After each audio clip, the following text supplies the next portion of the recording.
All right, now one more time, y'all. We had to record this now like this, but let's say Shabbat Shalom to everybody around the world. Hallelujah. I feel good like a Hebrew should. First of all, it's another California classic out here. It's beautiful. We got a nice little shade tree. Torah for setting this spot up for us. But we have had a marvelous week. Had to have one of the greatest Passover celebrations of my life. Come on, y'all put your hands together for that. Almost every day. It kicked off, really, honestly, it kicked off with our dinner. Anna Jack came and put together that praise group, and we put together all them great musicians from across the nation. And we had a new guitar player. Judah came in, and he was killing that guitar, man, with that funk. And of course, you know, Netanyahu was doing the bass, and we brought out our horns, and we had the shofars blowing, and we just celebrated that whole night. That had to be one of the fastest 3-hour blocks I ever felt in my life. When they told me what time it was, I said, it can't be. They said, Moreh, you better get ready to speak, man. It's getting late. I'm like, it's just like 6:37, ain't it? It was almost 9 o'clock. It was 8:35, 8:40. And we couldn't believe how fast the time went. And after the message was over, we had a chance to have prayer together. Y'all remember that? And wasn't that powerful when those men stood and then the women stood, and it was just a marvelous time. After the meeting was over, we danced another, 35, 40 minutes. We was trying to clean up, and folk was clearing out the floor and dancing. It was fantastic. The next day we went to Millerton Lake. And to see all those Hebrews, I tried to put up a small clip of that because that was on my phone. To see all those Hebrews gathered together from all over America and Canada, and to go march down to that water with the drums playing and the horns blowing. Come on, y'all, put your hands together for that. You know that was incredible. Incredible to see people being immersed. Hallelujah. As a Hebrew Israelite, making a commitment to Torah for the rest of their lives. And in doing it in front of not just one or two people, but doing it in front of hundreds of Hebrews. And many of the Hebrews that were standing on the edges have also walked that same path into that same water. And they were so happy. They were singing and shouting and dancing. And I'm trying to hold myself together because I'm looking on the shore. And I'm seeing the folk on the shore, they having their own little dance go on. It was just amazing. It was amazing. I got also a clip of the Future Arc Band. If y'all don't know that, we're gonna put together, man, we got some kids, and we sat around in a circle, and we taught them kids how to get on the one and how to do some syncopation, and we taught them a few notes on the keys, and next thing you know, woo-wee, them children had it going. I said, the Most High is faithful, and it is a beautiful thing. So that was wonderful. And then on Sunday, we had the gathering, obviously in the park, where we had some great teaching on what it means to be a brother. Oh my goodness, coming out of that Cain and Abel situation we studied, and I want to thank Moreh Yoshiyahu and Netanyahu, who together we did a tag team, and they kicked it off. Moreh Yoshiyahu talked about what the word aki means, and it really means to surround or to protect or to place a hedge around. And that was during that time we had about 100 and something folks still here. And then, of course, after that, I want to just say this before I get into my lesson, because I have not put up a video about the week yet. But after that, let's see, brothers came over to the house. Brothers and sisters was over to the house each day. Almost, matter of fact, I don't think there was one day where we didn't have someone over. And almost every night, we were studying scripture, 15 men, 20 men, women studying in corners and stuff, and talking and fellowshipping and getting deep in the word, unraveling the laws, unraveling prophets, unraveling books that people have seen but not have studied before. And one thing that always happens is that when you get certain teachers together in one place at one time, one of the most magnificent things that happen is the iron begins to sharpen iron. And because these teachers and these workers that are my aki, these are my brethren, they my akim, they are like studying script. So when we all got together with all them shovels going in the word, we literally just had to force ourselves almost every night to stop. That's how great the Bible studies were. Some of y'all saying yes because you were there almost every day. They would start off at the table and would outgrow the table and end up on the floor, end up on the couch. It was fantastic. And it happened every day. Sometimes way into 1 or 2 in the morning. And so it was marvelous. Then we had some outings, and the outings were not only for the adults but also for the children, so that they can see other young Hebrews. Hallelujah. And they don't think that they are weird or strange for following Torah like all by themselves. No. It was good for the children who came to see other children from across the nation that are keeping Torah their age. And of course, we had a couple of days where people came out and actually saw the work of the ark or some of the work in progress. We told everybody this is not a show farm. This is not a petting zoo. This is this is an actual working farm. And so they had an opportunity to see, real weeds growing out of control. They saw real chickens. They saw goats. They saw stray cats or whatever else was out there. I think toward the end we even saw a bunny rabbit. But my point is, we got a chance to see some things, and we learned some lessons, some Torah lessons when it came to the soil. And it was real encouraging because Bible studies and lessons were going out all through that week. And when I thought about that, as we got ready to come to the end of the week, the Most High was saying, look at what I'm doing.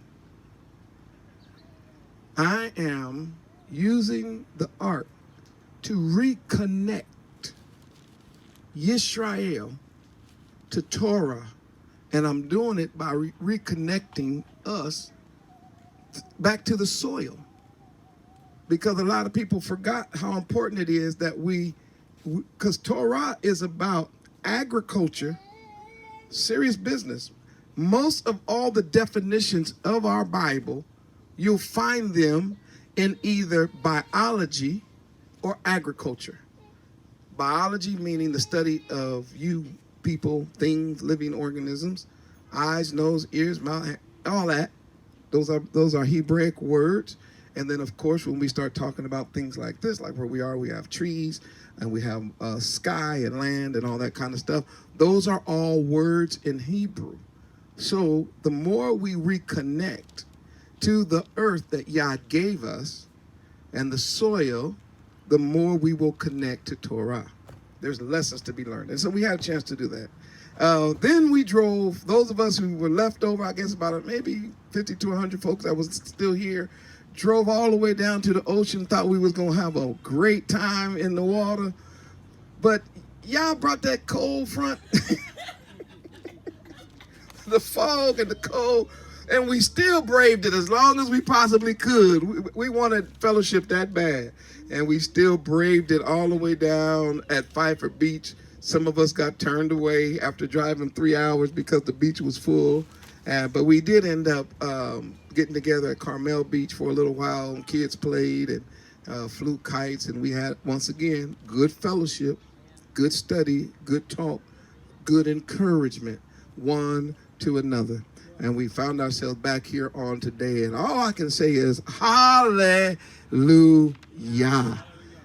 We will be putting out more and more videos and pictures and things like that as the week goes forward.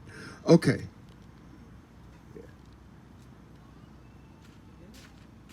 Oh, the internet wasn't working, so we're just gonna record it. All right. Today, though, I want to get back in that Matthew talking about what did the king say. All right, what did the king say? These messages are birthed out of the fact that everybody, the live is still on? Oh, for real? Oh, the chat is still going. Can they still hear me? Oh, okay. So, all right, hold on. All right. We're back with our lesson on what did the king say? And there's a reason that we had to study what did the king say, and that's because we are living in a time now where everybody has got something to say, and people are saying things, but it's not according to Torah. It's not according to the Bible. It's based on what we feel. Most of the time, it's based on what we think. And as bad as people don't want to hear this, Yah is not really that concerned about what you feel and about what you think. Did y'all hear what I said? I know we want to feel like we can actually sway Yah when we get our feelings hurt. Come on, Yah. Change your mind about such and such and think like me. Think for me. Y'all is like, whoo, y'all got me all messed up. I don't care about what you think or how you feel. My law is my law. It's Torah.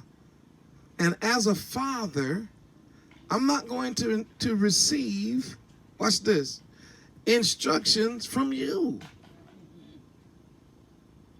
And because I think Hebrews know that, what they then do is say, well, this not exactly in the Bible, but I still feel like this. And they got nerve to get up and try to tell it. Zion, we don't do that. That's not who we are. We are the children of the Most High Yah.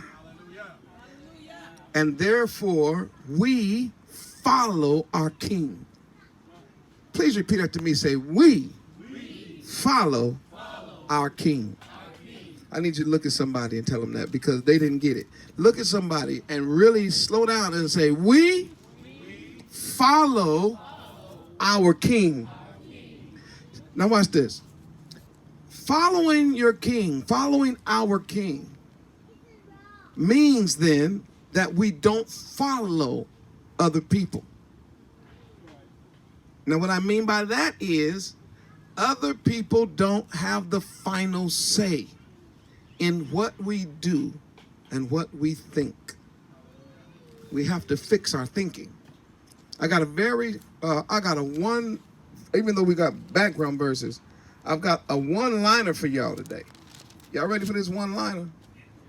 Go to Matthew chapter 7 and look at verse 12. You talking about incredible. Oh my. Matthew 7 verse 12. Y'all ready? You already know how to roll, right? We're going to roll with this thing together, all right? I just need the first word in there. Come on. Therefore. Woo, stop. One more time. Say the first word. Therefore. Therefore. That I told you all when you study scripture, look for those type of words. Words like whereas, therefore, for. These are reasons. These are explanations. These are because I've told you this, you need to do this. All right, so do not run past that too fast. If you ever see a therefore, then the right thing to do is ask, what is the therefore? What is the therefore? And it's there to teach us something. All right, so we're going to come back to that therefore. All right, therefore, come on. Wait, no, some things. Those of you on that table way over there. Therefore what? All things. I need my little nephew to say all things. All right, he got it. He got it. All things. What is left after all? Oh. So if this says all things, then I think it means everything. Because if it's not all things, then what you'll end up in with some things. Anytime you take away from all, come on, y'all, you get what? Yeah, some. So if he says all things, it means all, period. You know what I mean? Like, now watch this. In context, you don't have a right to pick and choose, in this case, what things. Because he said all things. All right, come on. All things, come on. Whatsoever, which is an English word that has to do with whatever and soever. That means whatever it is and that thing that it is. Whatsoever. Everything. Come on. You would, that means that you want, or that you're going to do, or that you're determined to do. Come on. That men should do to you. Whatever you want people to do to you, how you want it done, however it is, whatever it is, whatsoever it is that you want people to do to you or do for you. Watch what it says. That men should do to you, come on. Wait, whoa, do what? Do you. Wait. Do what? Does that, Zion,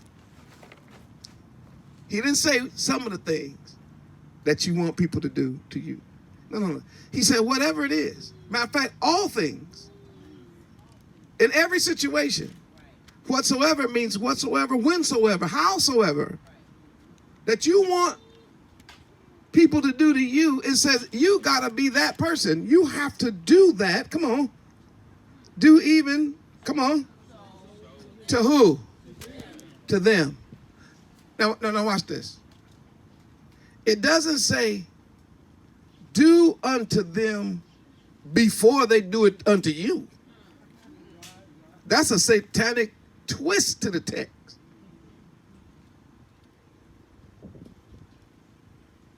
It doesn't even say, it don't even say,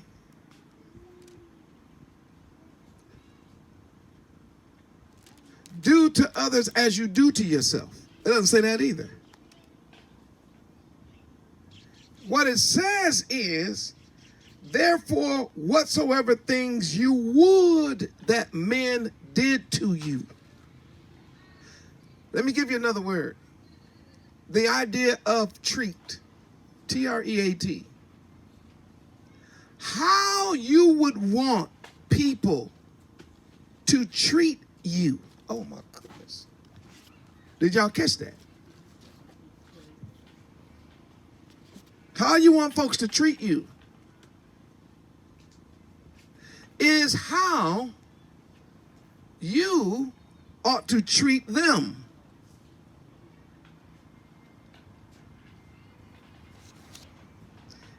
Am I in the room? Is that making any sense going to the four corners of this earth? Now, is this just a saying of Hamashiach?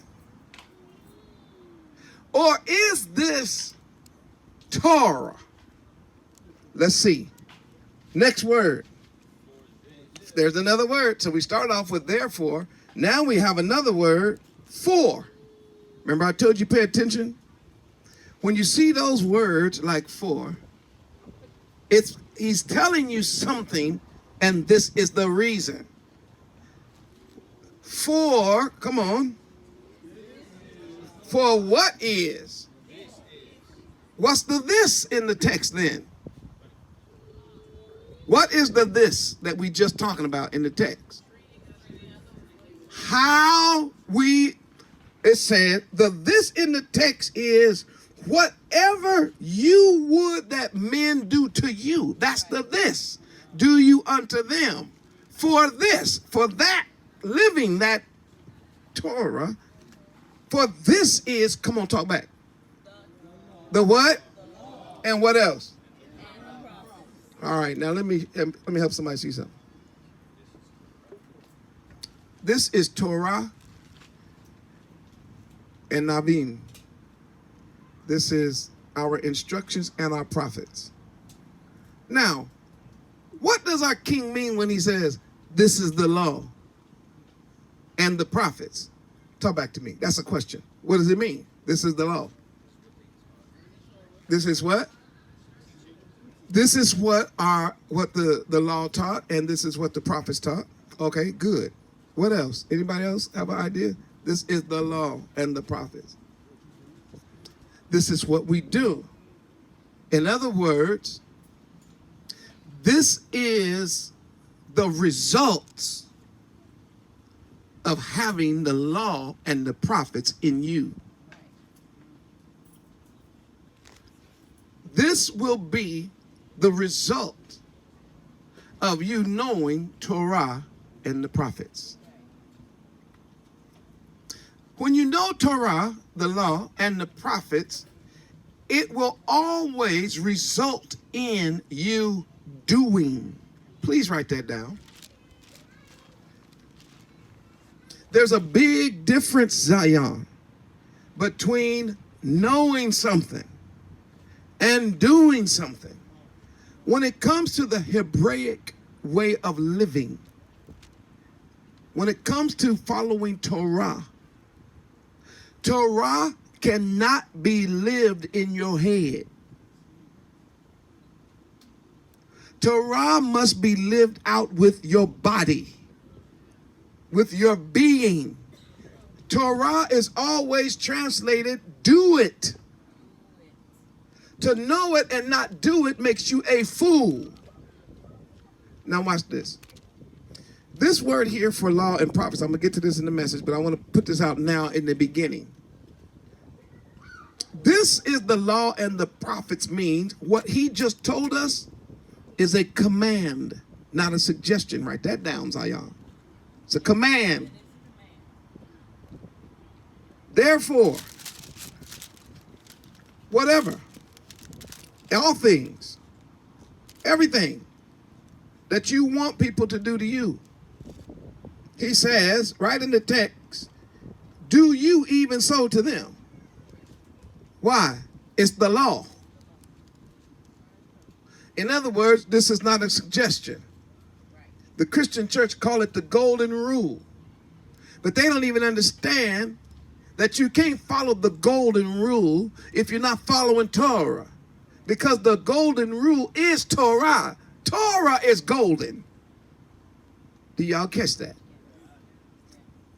If you read this text and say, I'm not going to do it, you're putting yourself in danger of hellfire.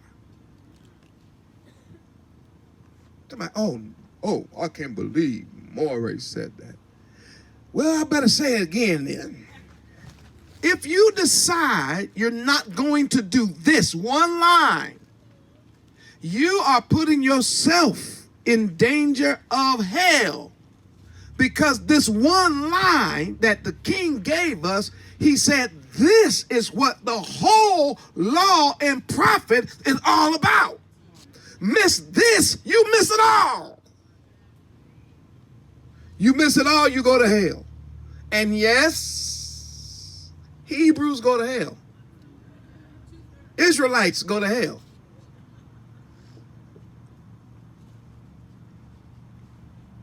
Judas went to hell. And he was a disciple. He was an Israelite from the tribe of Issachar. His last name, Issachar. His tribal name was Iscariot, from the tribe of Issachar. Went to hell with his guts busted out. Did y'all understand that? When you read the record of Moses in the wilderness, you will discover that during the rebellion of Korah, and who was Korah rebelling with? Some of y'all, Korah's rebelling him. Hey, baby. That's my baby. That's my little niece. Let me tell you something. When they rebelled against Moshe told everybody, step back from them. Right. Everybody stood back. He said, take another step. Back up a little further. Why? Because Korah's rebellion is getting ready to cause judgment that y'all have never seen before. And if something happens that y'all have seen before, he says, I'm not a prophet. And when he stepped back, the Bible said that the ground opened. I know y'all don't believe it. That's a fairy tale to y'all, huh? Them Hebrew Israelites went straight to hell without dying. They fell straight to hell from the wilderness right outside the tabernacle. Wow. Because they did not understand this one concept of doing unto, let me read it. Let me read it. Therefore, whatsoever things you would that men do to you, even so do to them. Do you think that they understood that when they murmured against Moses? Do you think they understood that when they rallied other Hebrews around them to go against Moses? No. No and no and no. Do you think that they would have liked it if a group of people would have got behind their back and began to say the things about them that they said about Moses? No. So they didn't understand the very fundamental principle of Torah. Is what you do to others should be a reflection on what you want others to do to you. Moshe literally said, brethren, don't do this thing, man. It's evil. It's wicked. Y'all don't know what you're doing. Moshe fell on his face and was talking to Yah about it. It wasn't because Moses was offended. He knew that they were putting themselves in a very dangerous place because they didn't understand that.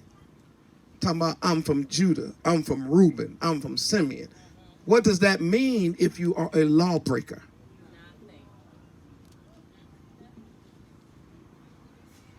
Y'all still with me? All right. So I wanted to say that if you break this law, or if you take this law lightly, you're endangering yourself of the fire of hell. All right. Now, let's get into this a little deeper, because I saw some things that I want to share with you, and I had to jot them down. A short pencil beat a long memory. Don't ever forget that. So I'm starting to jot stuff down more often now. Now, watch this. First of all, if nothing else is taught through Torah, I'm talking about if nothing else is taught in Torah. Remember, Torah is the first 5 books of, it's really all the instructions of the Old Testament, but it's come to be known as the first 5 books of Moses. It's how to treat each other. Come on now. Because how we treat each other is a direct reflection on how we love Yah. So when we read this passage, even though I singled it out, what you have in its background is very interesting. The words leading up to this particular verse has to do with a father and a son relationship, where there is a request and there is the fulfillment of that request. So let's look at that. Open the book back up. Matthew chapter 7. Where it says, ask and it shall be given, seek and you shall find. We dealt with that already. Knock and it shall be open. For everyone that asks receiveth, he that seeketh findeth, and to him that knocketh it shall be open. Or what man of you there, or what man is there of you, of whom if his son should ask bread, will give him a stone? Why, if your son asks a piece of bread, will you not give him a stone? Because that's cold-blooded. Your son is hungry. And you're a daddy. And Dad, I'm hungry. And so you go outside and you find a stone that looks like a biscuit. You find a stone that looks like a piece of bread. See, we were in the Holy Land. I've been over there. I know exactly what Yahoshua is talking about when he says a stone, because over here we have rocks. It's a little bit different. But over there, they've got like these stones, and I'm so serious. These stones look like little loaves of bread, because the bread they make, who was right here? We went together. The bread they make, actually when they finish it, it's like little, they look like stones. What kind of father does that? Baby hungry. And then you go get, okay, I'll be right back with you something to eat. And he's all in anticipation. Baby hungry. And he walk in the house, and here you come and put a rock on the table. Boom. And he sees it from afar off, and he rushed to the table and grab it. Pops, man, this ain't no time for playing, Pops. Come on in the room, y'all. It's cold-blooded, right? Why? He said, because, man, that ain't right. So guess what? Basically, nobody does that. Then he says, or if he asked for fish. Some of us who hung out at the house, we had some fish. Caught right out the same water you was baptized in. Hallelujah. That's how we know it's what kind of water? Living water. All right, so got some fish and ate some fish. Somebody said, give me a piece of fish. Oh, no. I would like a fish. And instead of giving him a fish, give him a snake. Now, here's the crazy thing. What does a fish and a snake have in common? Scales and color, right? Fish have scales, fish have all various colors. And a snake is the same way. Snake have scales in it. So can you imagine a dad? His son want a fish because he's hungry again. And instead of Pops bringing an actual fish for his son, in those days it would be, you would catch the fish. By the time when you bring the fish home, they're still alive. See, that's the picture y'all got to see. This is not a dead fish. This is a live fish. And what you do with these living fish, we have today in our bass boats and things like that, a thing called a live well. In other words, you would go fishing, but you have to have something to keep the fish alive in so they'll stay fresh. So here's the picture again. Watch this dad. What kind of father, when his son wants a fish, will go out, act like he's fishing, but he's really gathering snakes? And then when he brings the basket home for his son to say, now, son, go clean these fish we're going to eat. And his son reaches his hand down in the basket and get bit by a viper. That's a cold-blooded dad. He says you wouldn't do that because, he says, you being evil, you know better than that.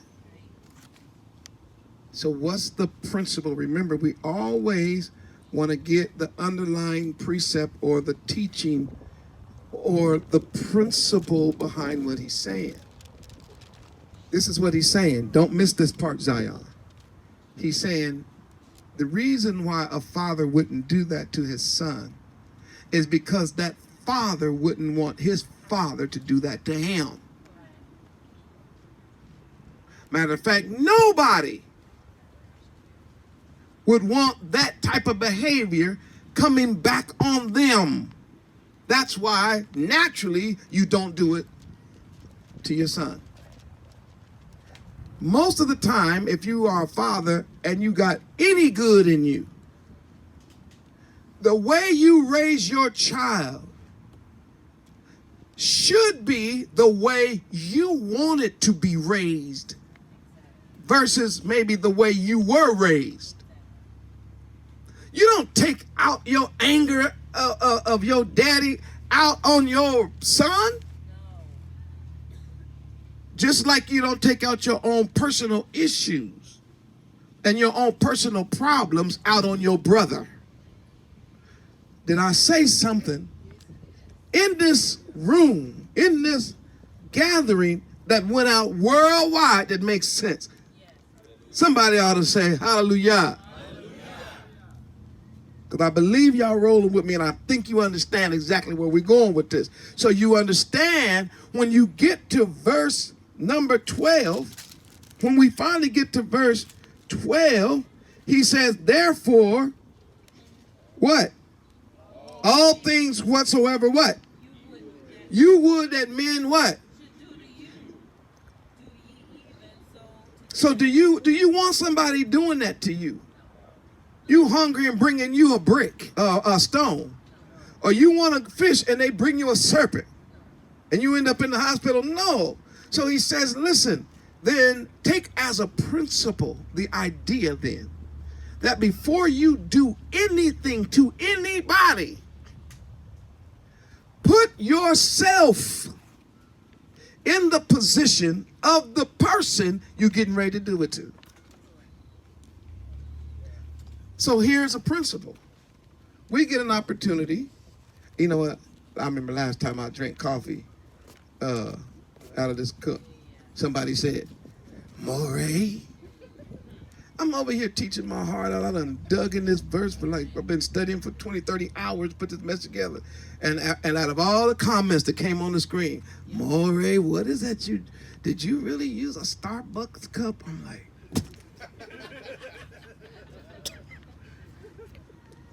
woo, my people. So if y'all got another cup I can pour this into so I don't offend these Hebrews while I'm up teaching, then I'll pour it in there. I think there's some cups on the back. All right. I just want to put that out there because Hebrews looking for everything, right?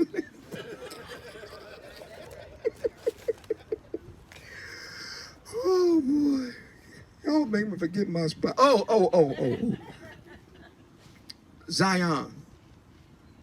There is a principle at work here that I think that we need to understand.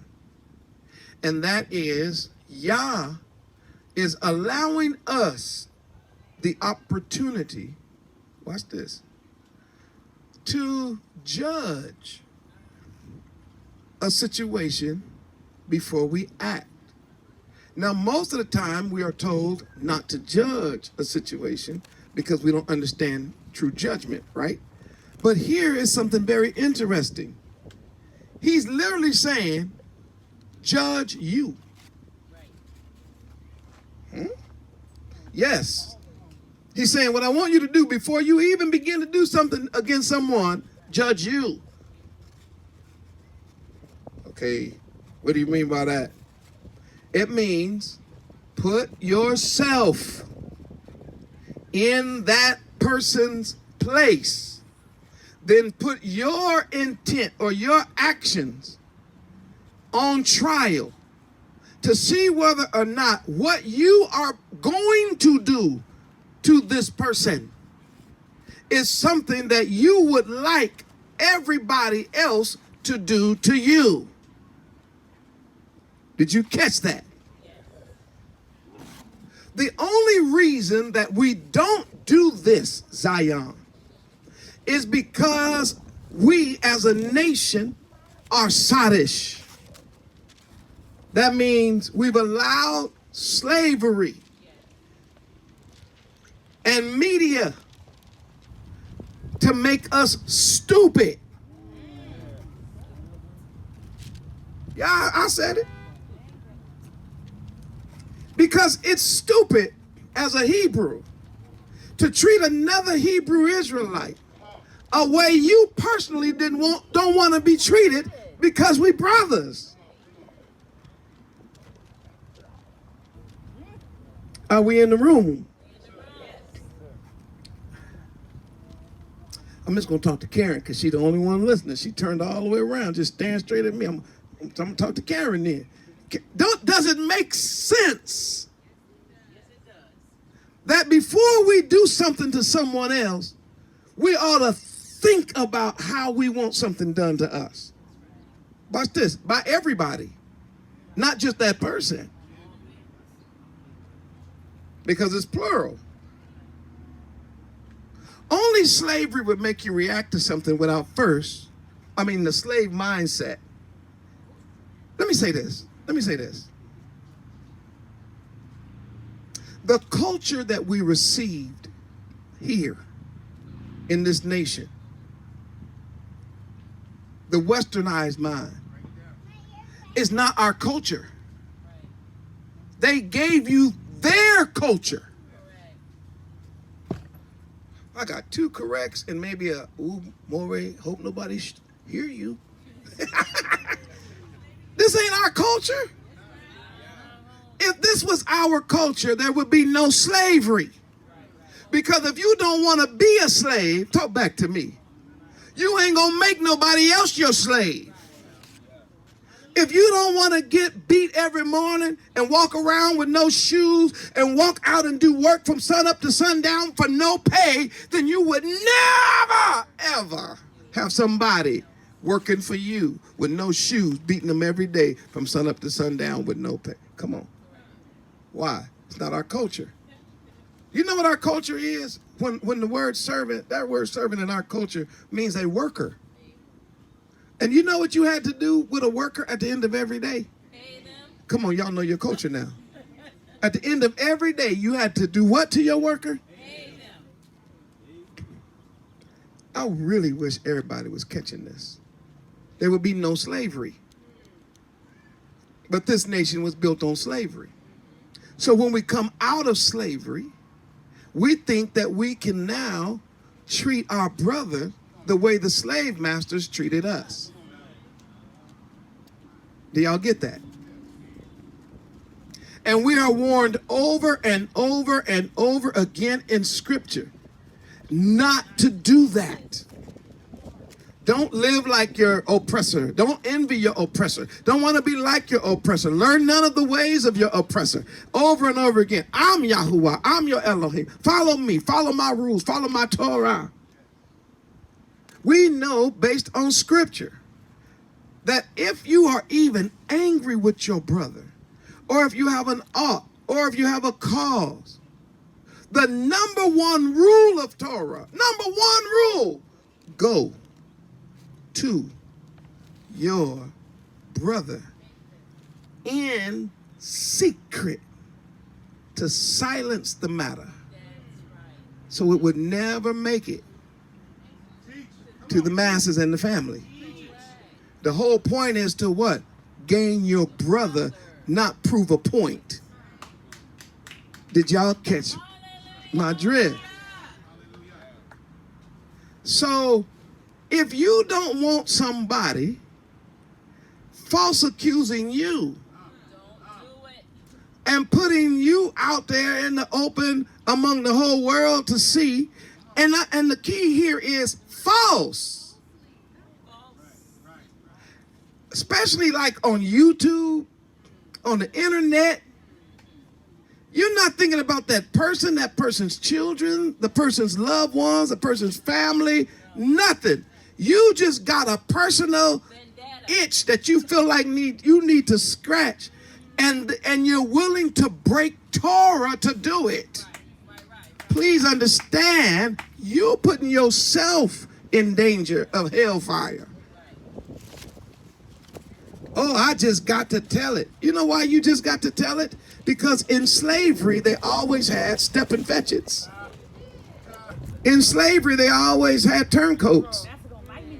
In slavery, they always pulled a couple of people aside, gave them a few shekels so that they would put their brother's business out. Ain't nothing changed, Zion. Ain't nothing changed. Still carrying that mindset. And as a result, listen, I'm getting back. I told you I only got on one line, but I'm trying to show you something. Psychologically, we still have chains on our brain. Post-traumatic slave disorder, that's what you called it. Sound good to me. Now, what do you mean by that? It means this, that after you've been set free from slavery, people can still yank that chain and pull your brain back into slavery. Those hooks are still there. So you see one brother, you think that that brother is doing better than you. It triggers something that lays dormant in your mind that says, pull him down. Pull him down, pull him down. So man, poor brother, man, out here struggling, you know, trying to raise a few chickens and goats or whatever. And he finally turned over like a few goats and chickens and can sell them, make a little. The next thing you know, you go out talking about, well, you don't know his chickens they all blind in one eye, right? It's like, bro, man, why you out here telling people my chickens is blind in one eye? And then now you got to fight whether or not your chicken is blind. I'm like, man, my chickens can see perfectly fine, and we back and forth. So guess what? What ends up happening is because a person sold 3 chickens more than that other person, the person said, I'm going to start a rumor. And if I start a rumor, then maybe people won't go to him because it triggered that slave reaction and that slave mindset, that dirty, down, unholy, unrighteous mindset said, make up something. Why? Because in order to keep a whole nation enslaved, you had to create within that nation hatred for any one slave that seemed like they was doing better than the other. You don't even know why you do it. I'm telling you why you do it. You do it because it's left over from slavery. It's still in your DNA. We all trying to escape Master's house. You know what I'm saying? All the brothers done got together. Tonight, we out of here. Man, we ain't taking no more beating. We ain't taking no more spitting on. We ain't being chained. We ain't going to be locked up not one more day. And somebody in the group like, man, what if we all get killed? If we get killed, we going to die trying to be free. And then here you go. You're going to have that one Sambo in the group talking about, y'all's going tonight? For real? So which way y'all's going? Y'all's going to stop down by the river? Yeah, man, we going by the river. Then we going to turn left, cross over so-and-so. As soon as the group dispersed, what happened? Because they want to be free. And you got a slave who is afraid of the freedom. They run back to slave master, say, I heard they got some kind of plan to get out of here. And I'm just doing my Christian duty. I'm just exposing him. It's just my Christian duty to put it out there. They running. And if they not running, let them all confess it now. Let it come out, honey. Just bring it out. And all the Hebrews I was finna get up out of there that night was like, I can't believe this fool just. Why? Because would he really want the other slaves to do that to him if he was trying to get out? So now we all hanging because of a step and fetch it. Do you get my point? That slave mind is real. It's not a joke. That's why we can't get together. Have you noticed that every time we start getting together, there's always a huge effort to stop the movement? I put out a video not too long ago and I said, every time 5 of us get together and stay together over 20 minutes, somebody finna call the cops. Stand on the corner if you want to. Just stand a bit. Here he comes. Woo, woo. You're like, hey, man. Hey, you fellas. Hey, you guys. What's going on here, guys? Like, no, man, we just sitting there, man, chopping up Torah. Chopping up Torah, huh, guys? Well, yeah, I think you better break it up, you know what I'm saying, and keep it moving, guys. Why? Because there's a thing that has been put into the minds of these ex-slaves and these ex-slavers. Do not let them congregate. Don't let them talk to each other. And if you see them doing that, kill the leader and separate the group. I'm trying to make something plain. I'm not in no rush. We outside. So I hope y'all can hang in here because I got a ways to go. I'm trying to show you something. This is nothing new, but it is left over from a mindset. When family understands family, they understand that getting together is not a crime, it's a necessity. When we go when the ark goes from coast to coast, country to country, now we go island to island. We're going there to try to unite the sons and daughters of the transatlantic slave trade who make up primarily the house of Yahuwah. Hallelujah. And we show them script that's been in their Bible their whole life that they never seen, they never understood. And by us opening eyes and having Hebrews lay eyes on each other and talk to one another, the walls of miscommunication are starting to break down.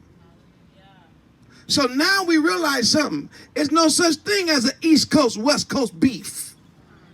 They made that up so that the East Coast will fight the West Coast.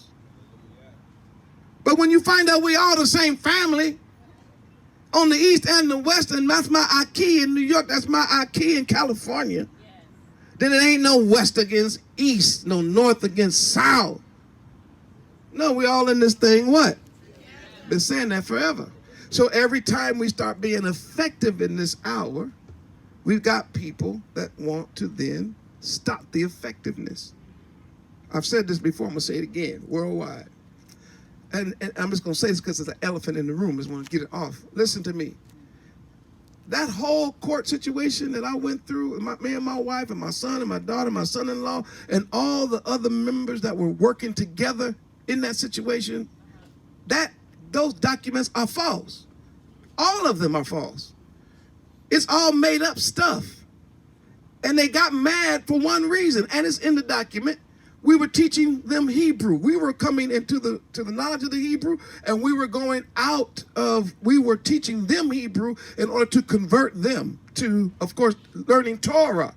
And eventually, because we had already moved to the Shabbat, we was going to try to shift them to the Shabbat. That was the act of rebellion, but they couldn't bring that up in our face because that wouldn't stand. So what they did was they tried to put on us a charge. And it was the stupidest charge ever. We put way more money in that church than we ever. People don't even know this. I didn't even really have a salary. But I'm not here to prove my case on this. But people don't know that. People don't know that we volunteer. Oh, that's right. Justina, y'all was staying there for a while helping in that place. She right in the room here too. Listen to me. Let me show y'all something about that. The whole thing is fake. But just because it's fake don't mean that they couldn't win with those fake things in court. So I need Zion to understand something. When you read your Bible, you're going to find out that a whole lot of Hebrews was in prison and they was innocent. Like, what is your point? Whether you win or lose in a court situation don't mean you innocent or guilty. Right now, you got a cousin, an uncle, or somebody locked up over something they didn't do because somebody gave them a free case. I'm talking about right now as I speak. It's all a lie. I don't care what they write or what they wrote about what they wrote and all that. It's all fruit from a poison tree. I have forgot Justina and them and Chris that came up there and stayed for like almost 6 months, about 5 months at least, to help us remodel this thing. Now here's my point. I'm not going into that because that's not the point of my message. My point is I watched Yah do something though. Yah put a hook in the noses of the enemies of the awakening. Because they were trying to find something evil, he hooked their nose. Do you get that? And drug them to something false. He did that. Because there's no way I could have did that. I would have never drugged somebody into the courtroom of false documents in order to say something against me. Because it's too much stuff that they didn't have to go that far for. And we're going to talk about me. I mean, who am I? Like David said, I'm but a worm in the hands of Yah. I'm like John the Baptist said, who am I? I'm just a voice crying in the wilderness. I'm not Hamashiach. I'm just happy to be used by the Hamashiach. So for Yah to pull them by everything they could have saw and then to hook them, I want you to understand this. He has them fixated on something that's a lie. The reason he's doing that is to separate them unto judgment. He has to draw them and hook them to something that's a lie so that he can judge them for hell. The Bible's not a makeshift book. It's not make-believe. He said, I've got to separate the sheep from the goats. And that's what we're saying right now. Number one, which one of you all would like, is watching me right now, would like 2,000 people to start doing research into your life so they can put up online? That's one of the reasons why I got so happy about 2 weeks ago when I started thinking, ooh, I'm finna feel it now. I started feeling it now. Woo! Hey! Oh! Hey! Oh! Oh! I'm sorry, y'all gotta give me a moment. Give me a moment. Woo! I guess maybe nobody has ever been accused falsely. You know what I'm saying? Like, maybe you've never been in a position to where you're so glad that that's what they got. All right, use that. Yeah, that's what you use. Go for it, baby. Man, there's about 2,000 documents in there, 2,000, 3,000 pages. Man, have at it. Please read through every line. Please knock yourself out. It's free. Watch this. Because when you do that, what you do is separate yourself and you show your hand. Now, this is not my message, but I got to put this out. Number one, if you want to know something, first of all, make sure it's your business first. Because number one, that ain't your business. But if you just curious, a simple phone call would have been good. Why? Because it ain't no big deal. I told everybody. And that is part of my testimony. What happened there? It showed me something. And I've been showing the world that ever since. But number two, this also is showing us that we're living in a time where the slave mindset has no problem disregarding Torah. Because they got this idea of, I don't have to follow Torah as long as the truth get told. Well, first of all, you're not dealing with truth. That's the first problem in my situation. But number two is the whole idea of disregarding Torah to find truth is then fruit from a poison tree. You never disregard Torah to do anything. But if you don't know Torah and you only know church, then all you know is what your slave master taught you to do. And you do it without regard to someone doing that to you, which is a violation of all of the law and the prophets. Did I make sense? Did this go out to the four corners of the world? Did y'all catch it in crystal clear sound? Was my mic working? Hallelujah. Did I say it in the dark? Did I say it in a corner? No, but I put it out for the world.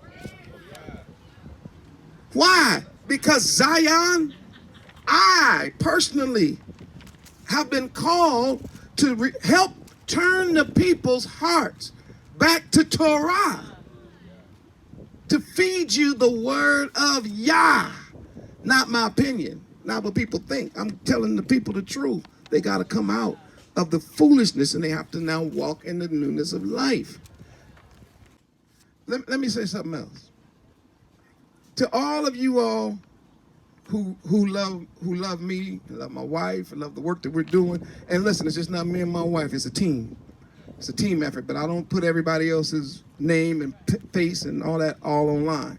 It's a team effort, though. For those of you who love the work that we're doing and the messages that we bring forth, I need to share something with you. Thank you for your prayers. But when you tell me what to say and what not to say, you're going too far. I got to tell y'all something. I'm free.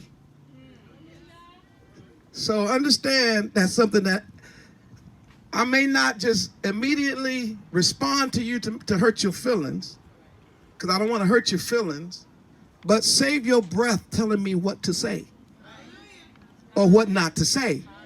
You got me so confused if you think I'm a preacher from Sunday church, because pastors get swayed by the people on what to say and what not to say.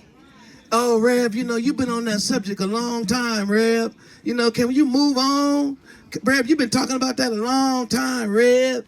Pastor, Pastor, we're tired of hearing this, Pastor. Look, I'm not your reverend and I'm not your pastor.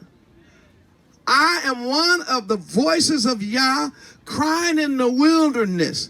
I will never, ever allow a person to tell me what to say and what not to say. I'm going to say whatever Yah tells me to say. Is that understood, Zion? I ain't mad at you. I'm just saying, I know it's coming from a pure place. I know y'all don't mean no harm. But when you say, don't bring this up, what you're telling me is you're trying to stifle me. Stop that. Or you need to say this. Don't do that either.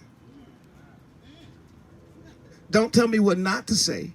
Don't tell me what to say, because you, listening to me, you don't want me to be a preacher and a teacher who's operating based on what people are telling me to say and what people are not telling me to say.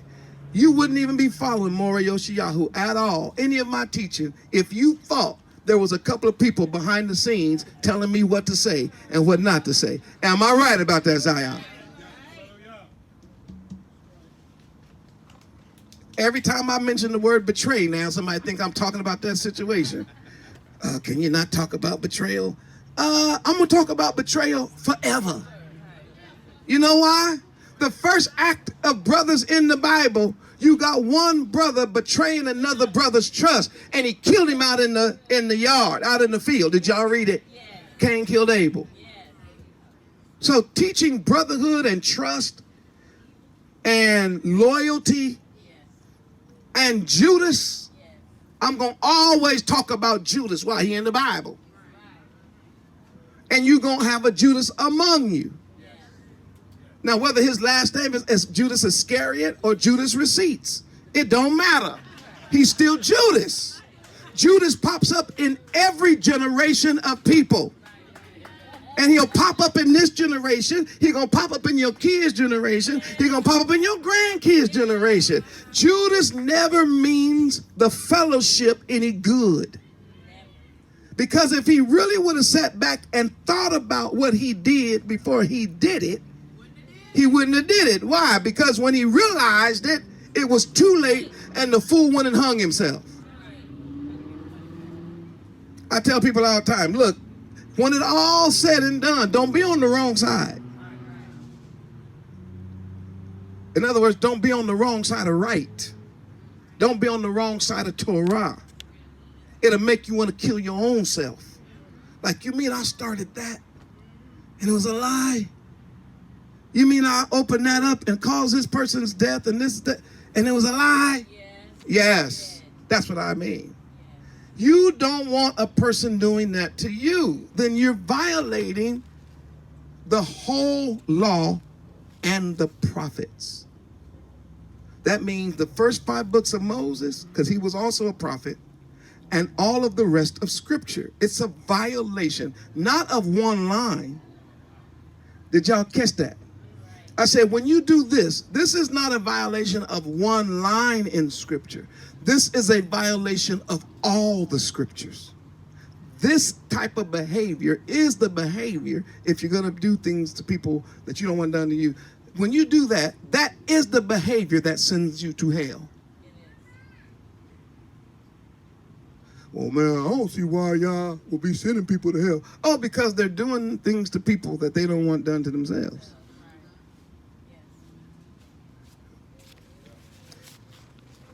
So we got to stop that. Now, I understand it's going to always happen. Why? It's got to happen. It's part of our sottishness. And when you mix the sottish mind of our people with 400 years of captivity and slavery, we waking up are just trying to breathe right now. So what we got to do is focus on the King. Tell somebody, focus on the King. One of the things that I've noticed, and I'm out front, so I'm cool with that, being out in front talking. I'm good with that. I had to come to grips with that long time ago. I already knew before I became front that you become a target. That's obvious, right? People shooting. Now, I didn't know they was going to be shooting little rubber band guns. I was expecting cannons, you know what I'm saying? And I didn't even know that the people would be reacting over somebody shooting like a little rubber band at me. You know, like, what is that little thing? What was that? And now you see people doing that. It's like, wow, that's kind of weird. I didn't really understand that like why people, but I knew that the position, I knew that my place and my position would eventually cause that. But nevertheless, I still have to teach people Torah. Just because this generation don't get it, and we may have to leave here battered and bruised, doesn't mean that our effort while we were here is not worth it. Do you understand what I'm saying? It's bigger than us. All the disciples, do you know the disciples were jailed? Did y'all know that? But do you know they were innocent? Did you know Peter and John got locked up for healing a man? But they were innocent. Y'all remember that? Matter of fact, when they got beat, they said, we're rejoicing that we were even counted worthy. Rabbi Shaul said, man, he got the stripes of his discipleship on his own body. In other words, he said, I bear those marks. Why? Because I'm on the team. This is what this is about. We get it. So we don't look at like church membership. I ain't no church member person. What are you talking about? One person wrote me and said, man, you do know a lot of your members ain't watching you no more. I told him, I don't have no members. Y'all got me messed up. You don't understand what this is. Yah's waking up his people, and he's using me as a voice. And there are people that are hearing the voice and studying script. You do notice one thing. There is nobody trying to take apart the message. They know better. Okay, I'll say one. There's nobody trying to decipher the message. Why? You can't take apart Torah. As long as I stay with Torah, as long as I just keep teaching right down the line, what did the king say? Then they're not going to go against the king unless they just absolutely stupid, which some of them are. Now watch, I'm going to show you something. If you go back to that word, he says, therefore, all things whatsoever you would men do to you. So here we gotta unpack this again. Here's another level.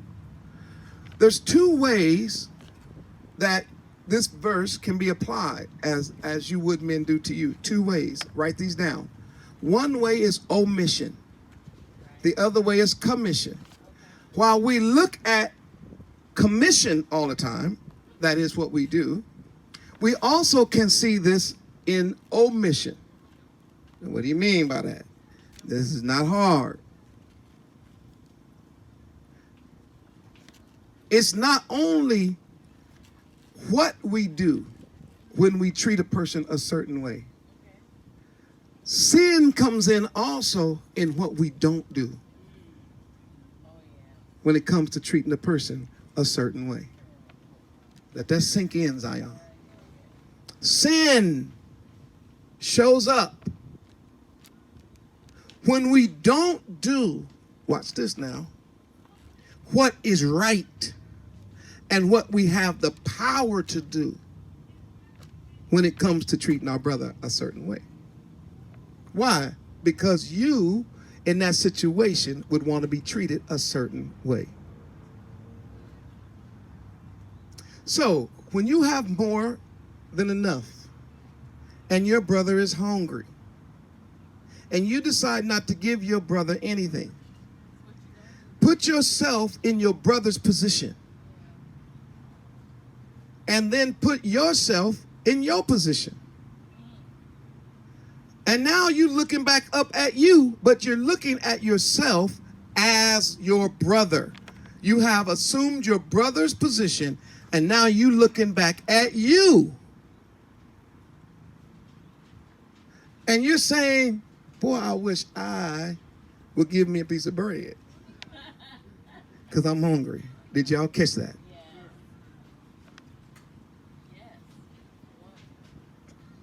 I wish I would have given some water. How do I know that this is one of the biblical, one of the deepest biblical principles? Because when we get to the judgment, the scripture literally says, when he separates the sheep from the goat, he's going to tell the ones on the left, you're going to hell. And they're going to say, why? He said, because of what you didn't do. I was hungry, you didn't even give me a sandwich. I was thirsty, you wouldn't give me no water. I was in prison, you wouldn't stop by. And they was like, well, when? And he was like, when you didn't do it unto the least of these, my children, my disciples, my followers, you didn't do it to me. Depart from me, you worker of iniquity. I never knew you. I don't have no relationship with nobody like that. So therefore, Zion, we got to be careful not only about the things we do to people, but what is it that we're supposed to do that we're not doing? Put yourself in their place.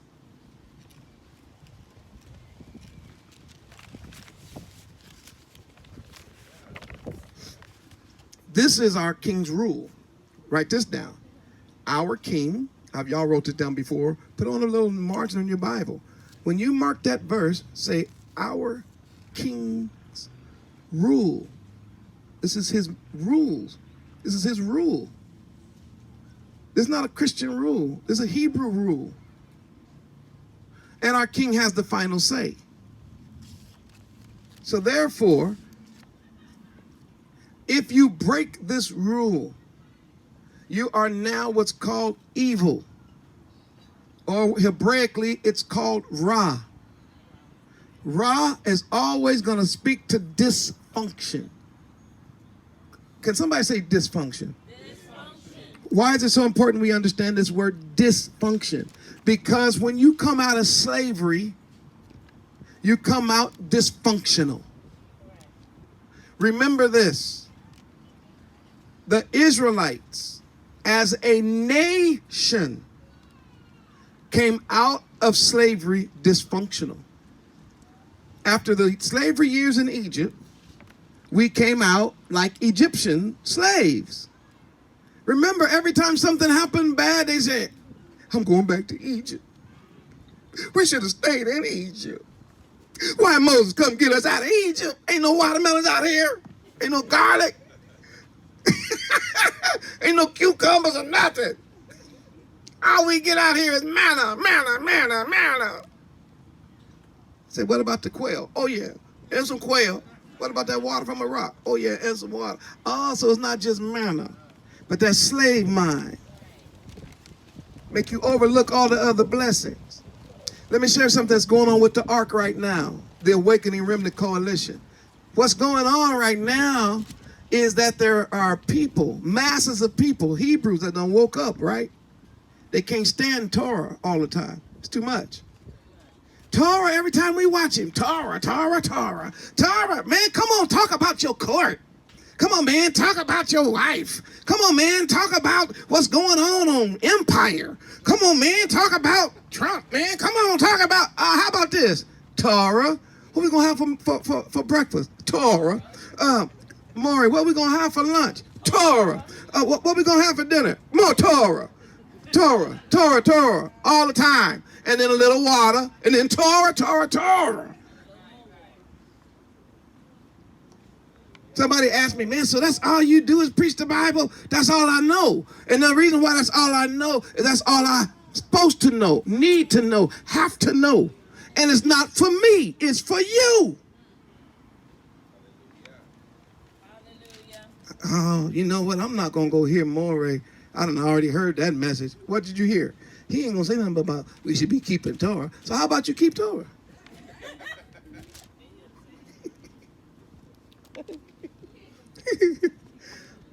Ooh, I'm feeling good like a Hebrew shit.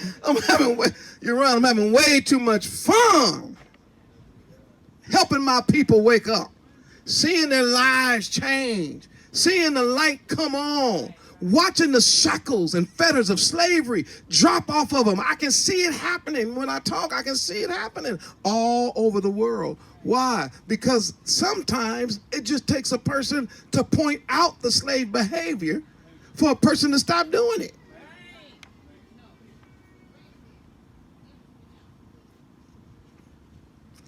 Our king has the final say. So if he said, this is what you got to do, you got to do it. So you don't say anything about someone unless you first put yourself in that position. Do I want this to be said about me? You don't publish anything about a person unless you first put yourself in the position. Would I want someone to publish something about me? You don't backbite. Watch this. I was writing this down and I came up with a short list. Zion, y'all might can even help me go way further than I did. Where's my little list?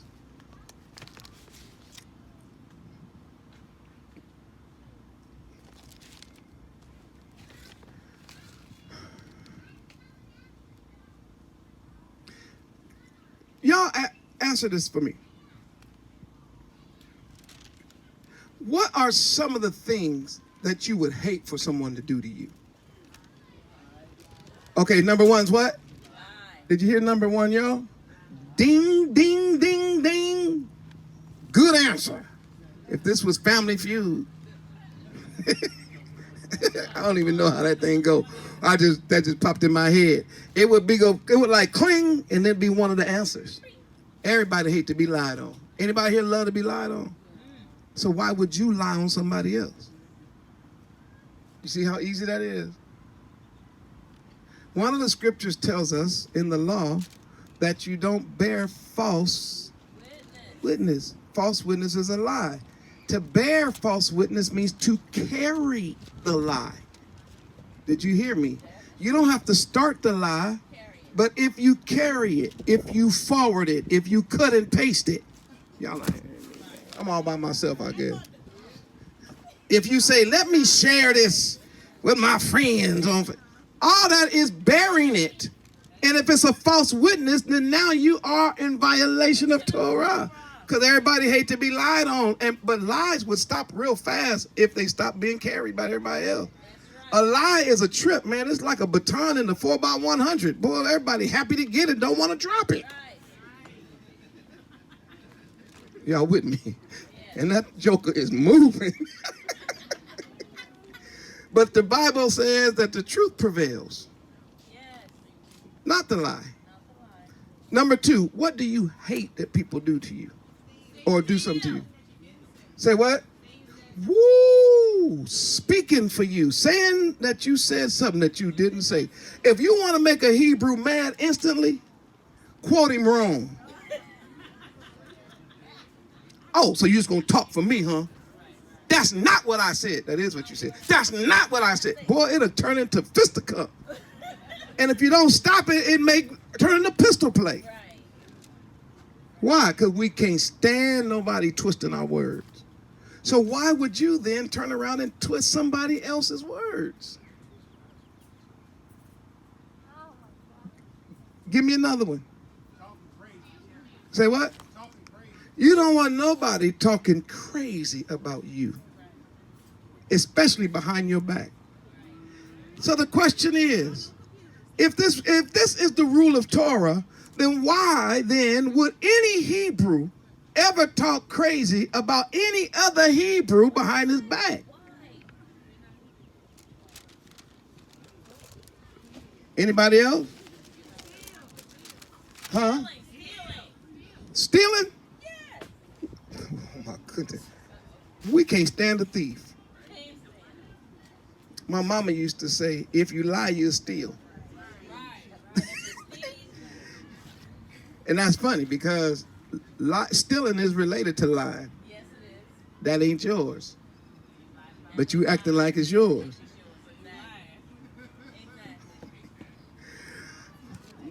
Nobody wants to be stolen from, right?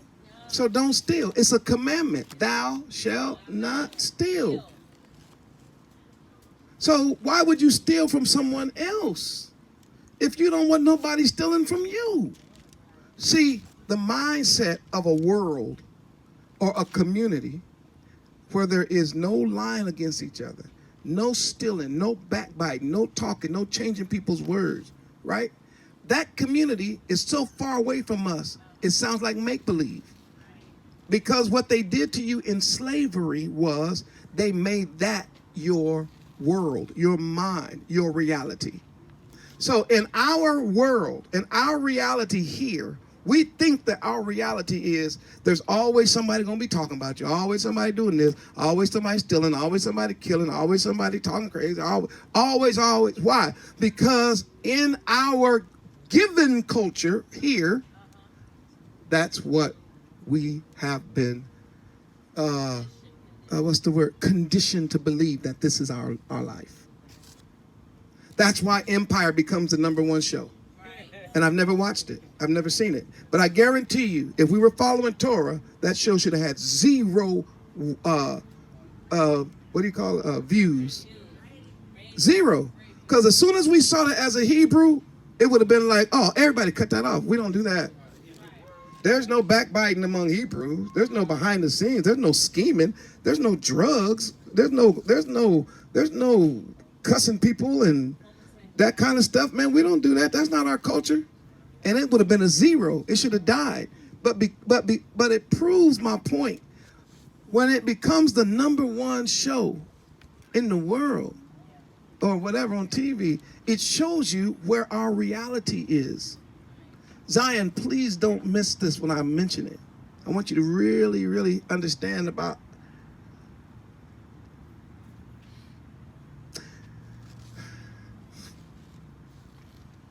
the slave mind.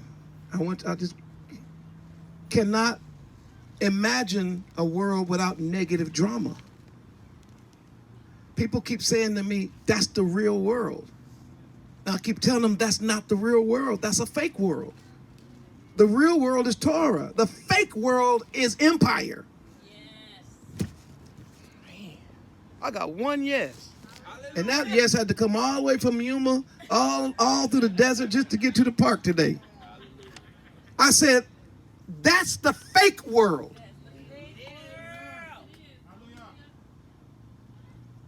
YouTube is the fake world. Facebook is a fake world. Y'all stop talking about good morning, Facebook family. That ain't your family. What is wrong with y'all? That's fake. Television is fake. Now I'm going to make all these Hebrew brothers mad. Sports is fake. It's entertainment. It's fun to watch, but it's still fake. Staged, of course it is. They choose who they want to do what? Do you know they already done busted some refs, right? Okay, if you don't know that's true, Just go online, look it up. Don't have to believe what I'm saying. I'm telling you, man, they got ways of making teams win and lose. They doing things that y'all have no idea about. But it is entertaining, but it's still fake. That's not real life. Do you know what small of a percentage of people are actually involved in professional sports? It's like 0.008% or something like that. So how can that be the real world when not even 1% of the people could ever even begin to live in that life? And even the people who do live that life, less than 1% of them, when they get out, actually live a successful life afterwards.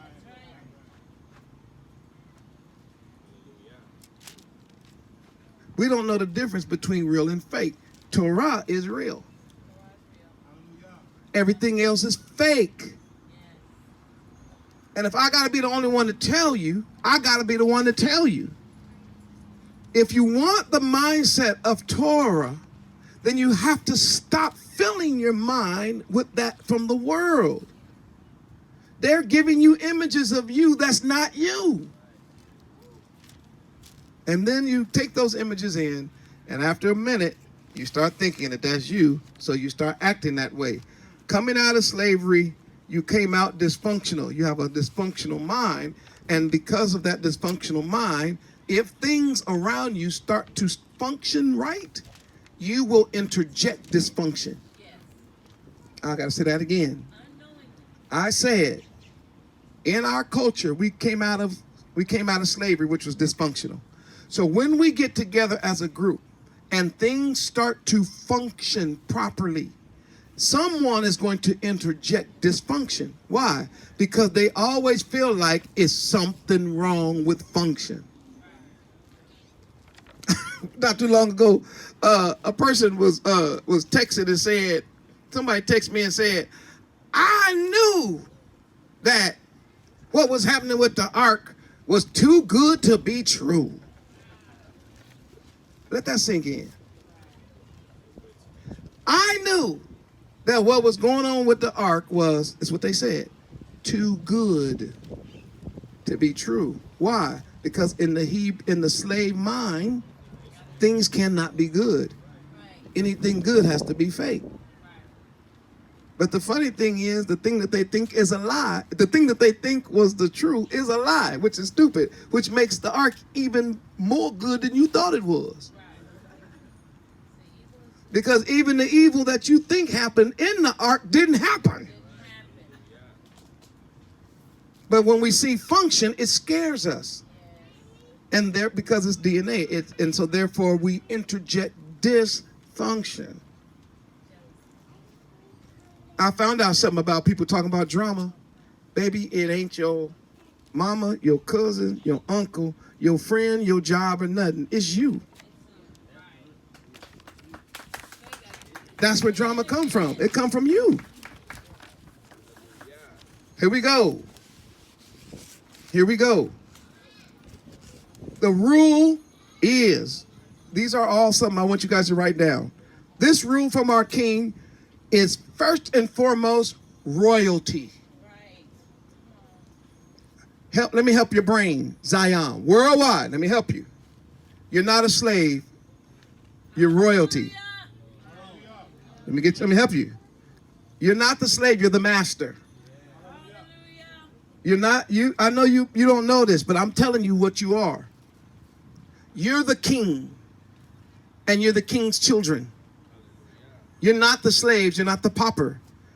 What ended up happening in slavery was Yah allowed the heathen to enslave his royal family.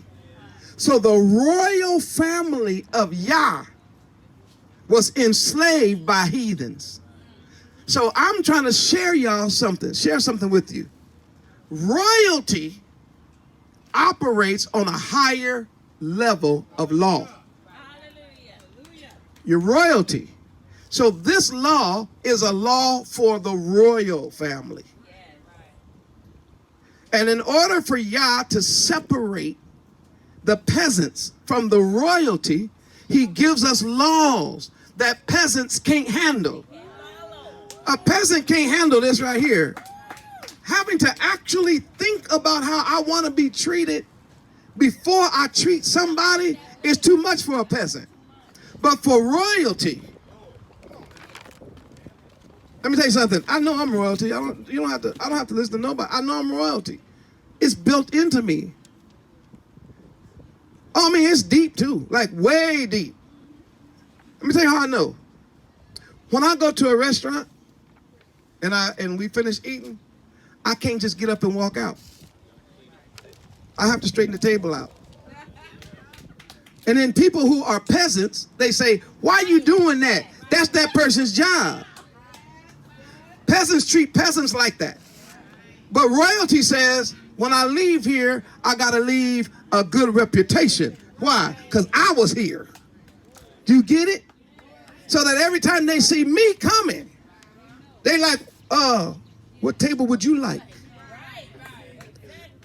Royalty don't just eat and walk away. Royalty leave a good tip. Everywhere I go, a good tip. Not no 10%.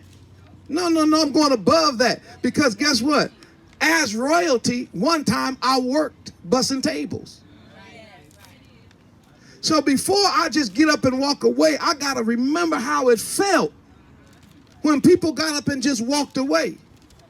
Somebody trying to get to school, somebody trying to feed their babies, somebody's trying to make a better life for themselves, and they trying to be as nice as they can to you, and you're going to treat them nasty? Listen, that's peasant stuff. That's below the Hebrew. We don't do that. And if I'm in company with people that do that, I won't go eat with them no more. You know why? Royalty. This rule right here is not for the peasants. It's for the royal class. When you have to think about others before you do things, you have to think about what if it was you. That's a royal rule. We come from a royal bloodline. And therefore, our bloodline determines, because we're connected to Abraham, Isaac, and Jacob, and of course, King David and all those, it determines that we live a higher life than anyone else on planet Earth. Number two, this rule is a perfect precept. Write that down. And by the way, the word precept does not mean Bible verse. When camp started that, they said, man, give me a precept on that. That's a verse is not necessarily a precept, although there are precepts in verses. A verse itself is just not a precept. A precept is a general rule. A precept is a rule, watch this, intended, right? I'm going to speak slow. A precept is a rule or a general rule intended to regulate behavior.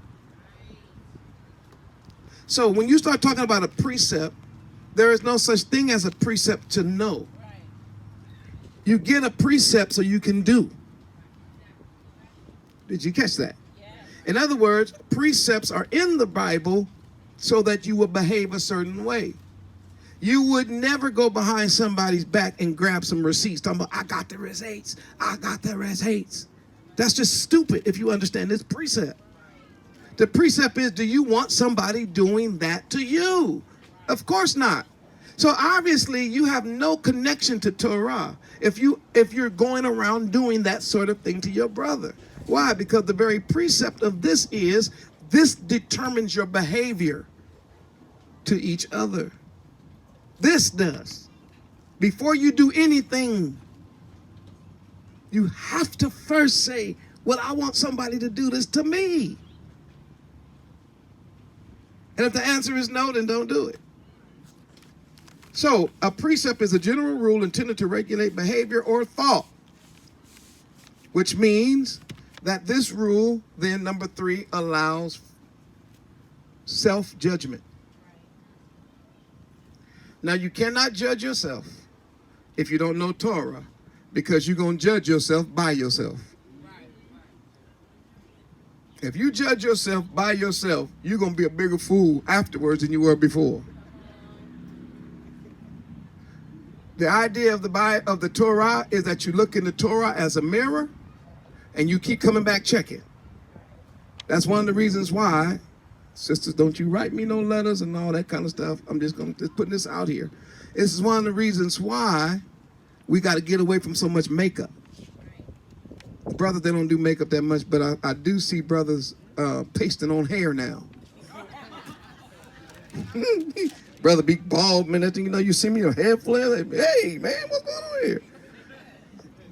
You know what I'm saying? I ain't mad at nobody. I'm just making a point. What does makeup do primarily? It covers the flaws. But the reason why Yah allows the flaws to show in the face is so that you can see where you need to work. So if your face, I was talking to Jazz about this, if your face looks dead, it's because something in your diet is wrong.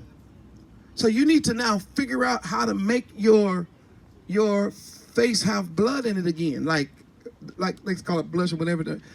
Where did your color go? So what most people do is, instead of them trying to figure out what is causing me to look dead in the face, they go out and buy paint and paint over the deadness. And so what happens is, when you look at yourself, you just keep painting yourself until you want to be that thing, instead of doing what is necessary to get the glow back, which primarily is going to be diet and exercise. Did I just lose half the world just now? If I did, I apologize. No, I don't. You know, I don't apologize for that. I don't mean to hurt your feelings, but I'm saying this is what happens when people read the Bible. When people read scripture, instead of using scripture as a mirror, they start putting makeup on themselves. So that I can look this way without actually having to put forth any effort to change.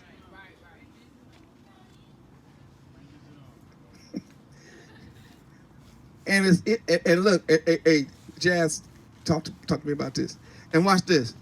And if I'm getting big and I'm gaining weight, putting one of them mirrors in my house to make me look skinny, that don't change nothing. Y'all know you go to them houses and make you look skinny, you be like, ooh, man, I look good. Then you go to the other mirror and you're all like fat. You be like, oh. Listen, don't change the standard because you don't like it. Are y'all good? You need to stretch. You've been sitting there a while. Y'all need to stretch. You good? So, this rule allows judgment of self. But a person first has to line up with the Hebrew understanding of Torah so that they can judge themselves according to Torah, and then they'll know how to approach their brother or their sister. All right, number 4. This rule would take away so much trouble. Why? Because this rule would immediately dismiss all vicious and cruel actions one brother to another. And that's a long statement. This rule would get rid of most of our trouble, because immediately it would stop the vicious attacks one brother to another. If you don't want to be attacked viciously, stop attacking people viciously. It's a simple concept. We would learn something. We would learn how to respond. But again, coming out of slavery, all you can see is another slave. You don't see that person as a child of Yah. We have to fix that. This rule would undo the cruel mind control that slavery, television, radio, and social media have done to us and our people.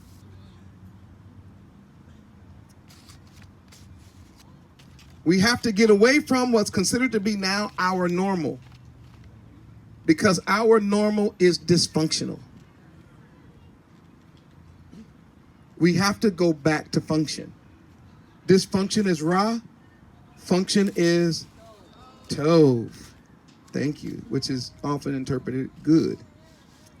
If we do this, there will be no slavery, no war, no fighting each other, no lying on each other, no robbery, no cheating, no trying to get over on each other,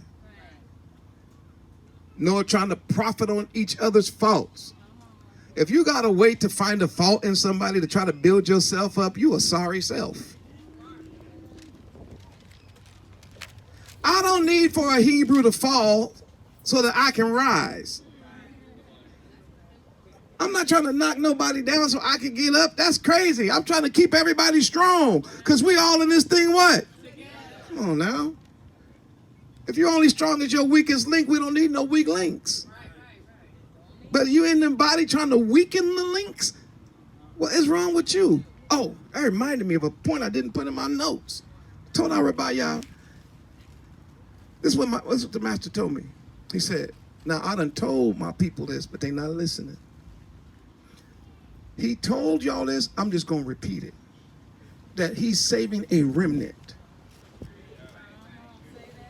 He told me that. He said, remember I told you I'm saving a remnant. But it's going to be a remnant from the remnant. I'm going to wake some up. And out of the ones that wake up, I got to save a few of them. Because that's the remnant. Y'all get that? That's what he told me. He said, I have to prune this new plant. So all of a sudden, the ARC, the Awakening Remnant Coalition, all of a sudden our videos go from 2,000 or 3,000 views to 15,000, 20,000 views. And all these people joining and blah, blah, not joining, but what's it called? Subscribing and things like that, right? And y'all told me just as plain as day, he was like, you do know them numbers is way too big, right? I'm like, of course. Of course I know them numbers is too big.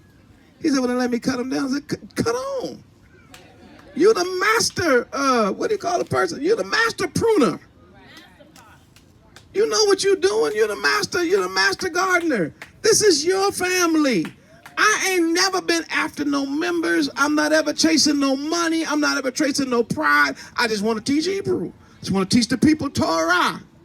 The reason that we receive funds is so we can continue to do what we're doing. We ain't receiving funds because we trying to stack dollars. What's that make? Listen, that kind of mindset is way below me. Anybody who think that about me, you don't know me at all. If you don't know me by now, you will never, ever, ever know me. That's not my purpose in life. You got to talk to somebody who ain't never had money about that kind of stuff. That's what you have to talk to. When it comes to me, the funds that we raise is so that we can do exactly what I'm doing right now. I know people don't know. I would turn this camera around. But if I swooped out here and showed the folk who've gathered and from what cities and what states and how long they've been walking in Torah and those that are learning how to speak Hebrew and those that are reading and teaching for the first time, then the people who support this work will understand I'm supporting what I believe Yah is doing in the awakening. Your gift to the ark have to go way beyond whether or not Moreh need another shirt. Because somebody literally typed that down and said, you know, he do dress a little homely. I said, okay, but dang. Why the personal attacks? Because I don't spend money on clothes. It's not my thing. Torah is my thing. Teaching is my thing. Traveling and sharing the word around the world, that's our thing. And growing a garden and chickens and goats. That's our thing. You understand? Trying to live Torah. So when people support, and those of you watching me and those that are worldwide, everybody who knows and ever been close to us can see the work we're doing. We ain't got to sit back behind the camera and talk. Man, let the work prove what we're doing. All over the world, fellowships popping up. All over the world, people are coming together on Shabbat that they never came together before. All over the world, people are now understanding what it means to live in community and work with one another and pray for one another. And all over the world, people are now keeping Shabbat and keeping Sukkot and keeping, Shavuot. And we just got man, I can go on and on and on and on. Why? Because in order to stop the dysfunction, someone has to introduce function. Did that make sense? function has to be introduced into the dysfunction. And do I think that we're going to stop being dysfunctional in one generation? No. I'm hoping, though, in my heart, I'm praying that, even if I have to be an old man leaning up on my staff, if I could just see my grandbabies or my great-grandbabies grow up without this slave mentality, grow up in Torah, grow up knowing how to treat each other, grow up learning how to read and write and speak Hebrew, grow up learning how to love with a pure heart and a pure conscience. If I could just live to see that, hallelujah. Because my generation, I already know, boy, we come fresh out of church. We're good just to say Yah, because we were saying God. We're good to say Yahoshua, because we was saying Jesus. We're good to say Ruach HaKodesh, because we couldn't even say that like 5 years ago. That's about as good as this generation gonna get. There may be a few people advance, but it's hard. You fighting against too much. But our efforts at the ark is for the generations past us. And we're going to do ourselves a disfavor, Zion, if we don't become better stewards of our money and our resources to put in place things that our children can continue in Torah after we're gone. We're going to be responsible for that. So when you give to support this work, that's what you're given to. And I ain't got to say that to the thousands and thousands of people who we've actually seen face to face. But when Yah said it was way too many and I got to cut, I understood what he meant. He's saying I got to cut them off for the judgment because they've heard the truth and have now neglected it. They're falling in line with Hebrews chapter 6, 7, 8, 9, 10.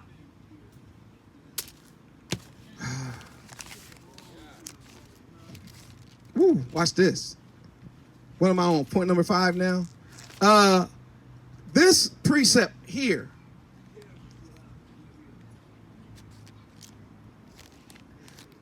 begins,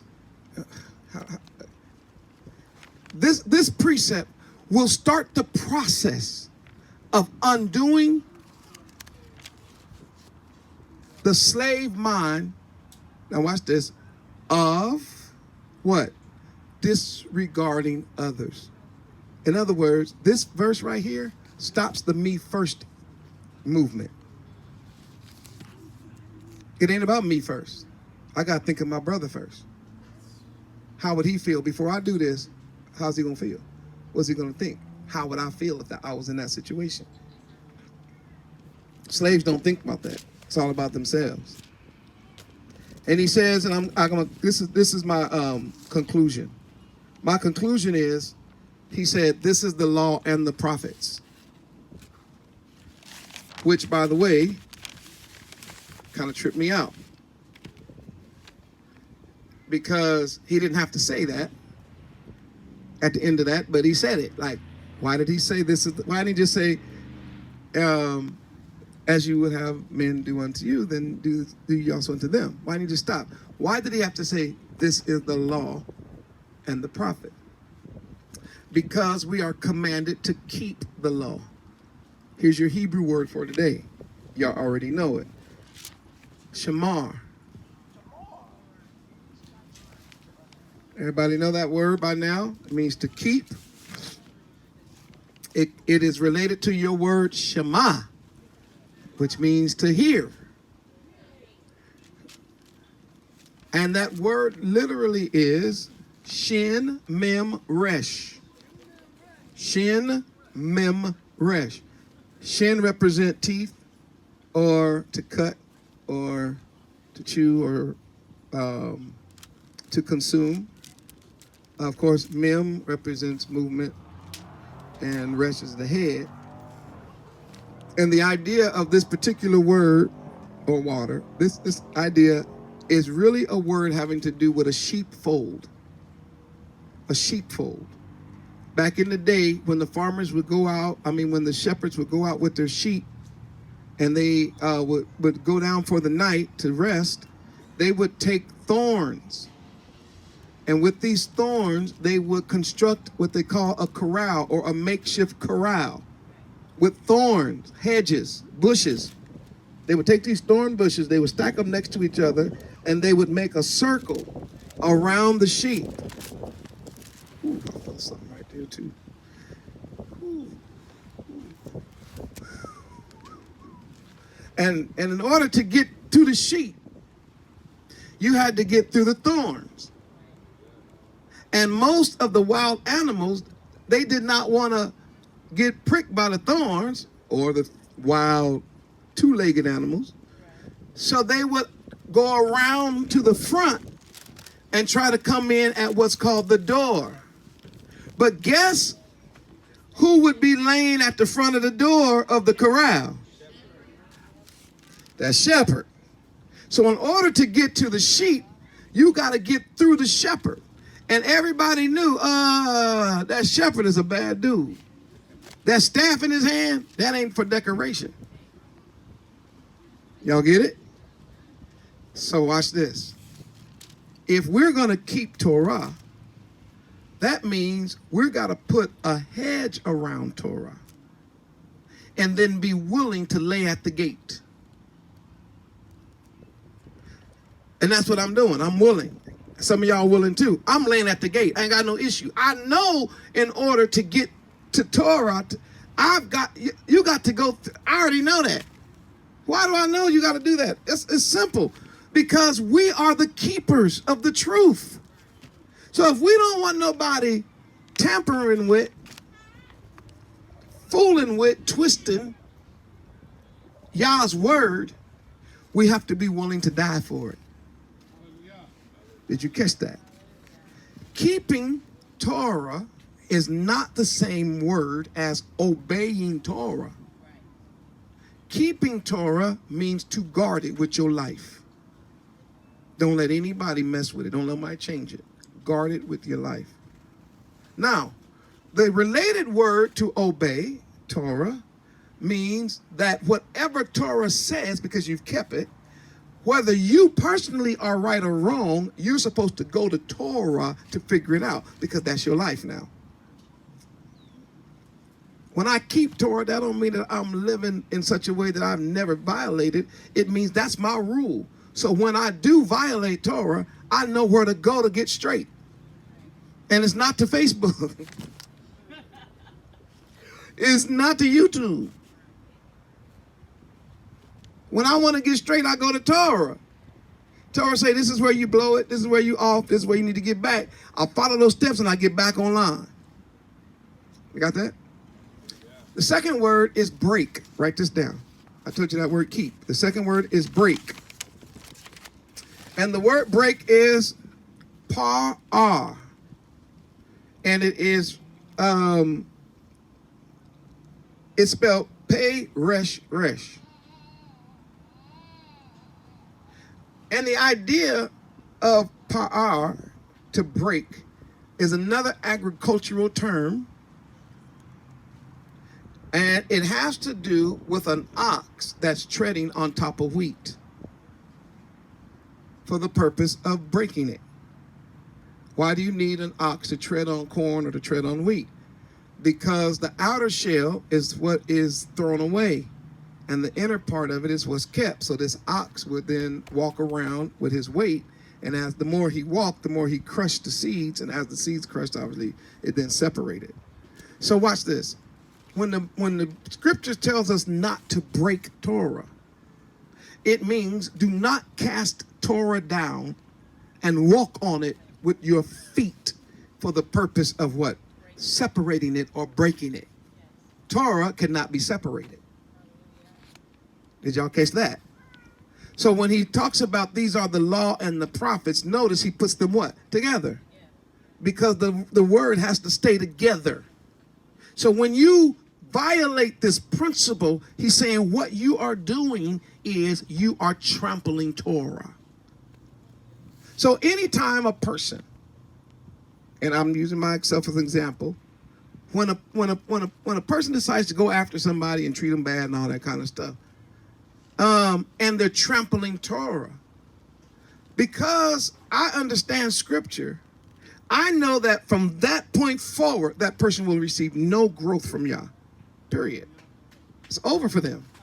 And if they don't repent before it's too late, they will be destroyed by Yah and thrown into the depths of hell. Why? Because no lawbreaker will have a place in the kingdom of Yah. So everything that happens in a person's life after they trample Torah is fruit from a poison tree.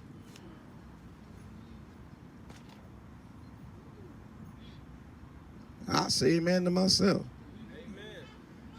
Anything a person does after trampling Torah, after crushing it, after saying, I know that that's what I said, and I didn't do it like that, and throw it down and walk on it, but I don't have to because I need to say something. I got the receipts. Really? Then your life from that point on is just poison. Whatever you say, whatever you do, however you act. Because by breaking Torah, you have made yourself an enemy to Yah. We don't trample Torah even if it rubs us wrong. You don't trample Torah even if you don't understand it. You don't trample Torah even if you're scared. You don't trample Torah because you can get behind a computer and type something. That's stupid. You trample Torah, everything from that point forward is fruit from a poison tree. And if you don't straighten it out, you're going to find yourself in hell. It's truth. I want y'all to let that one sink in. Because the Messiah said, Hamashiach said, this is the law and the prophets. Break this, man, you done broke everything. If you don't keep this, you have nothing. If you haven't got past treating somebody the way you want to be treated, man, you need to go back to kindergarten. No, that's preschool, ain't it? When do they teach you how to play with each other? Like, hey, y'all don't stop fighting. That's daycare. I'm trying to figure out what's before then. That's nursery. Fundamental. Listen, Zion, don't worry about people, the way they want to think or how they feel. You don't follow people that trample Torah. You follow people who guard Torah and are willing to guard Torah with their life.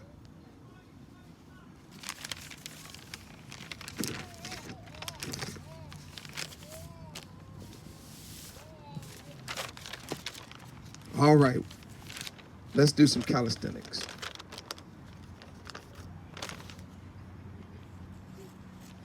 Exodus chapter 23, verse 2.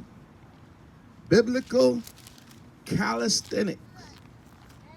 Didn't he say this is the law and the prophet? So let's go to the law. First 5 books. By the way, the word Torah comes from the idea to throw something or to point to something. And we get the picture of the discipline of a father. So the idea is when we look at the laws of Yah, we're looking at our Father's instructions to us and how he leads us by rewarding us or disciplining us. Either way, it's a part of the growth process. So, all right, so let's look at Torah. Let's look at the laws of Yah. Exodus chapter 23, verse 2. Wait. Let's start at verse 1. Come on. Roll with me. Wait. Somebody online, I know they're watching, and before I'm going to give them a little more time to get Exodus 23, 1 and 2. All right, here we go.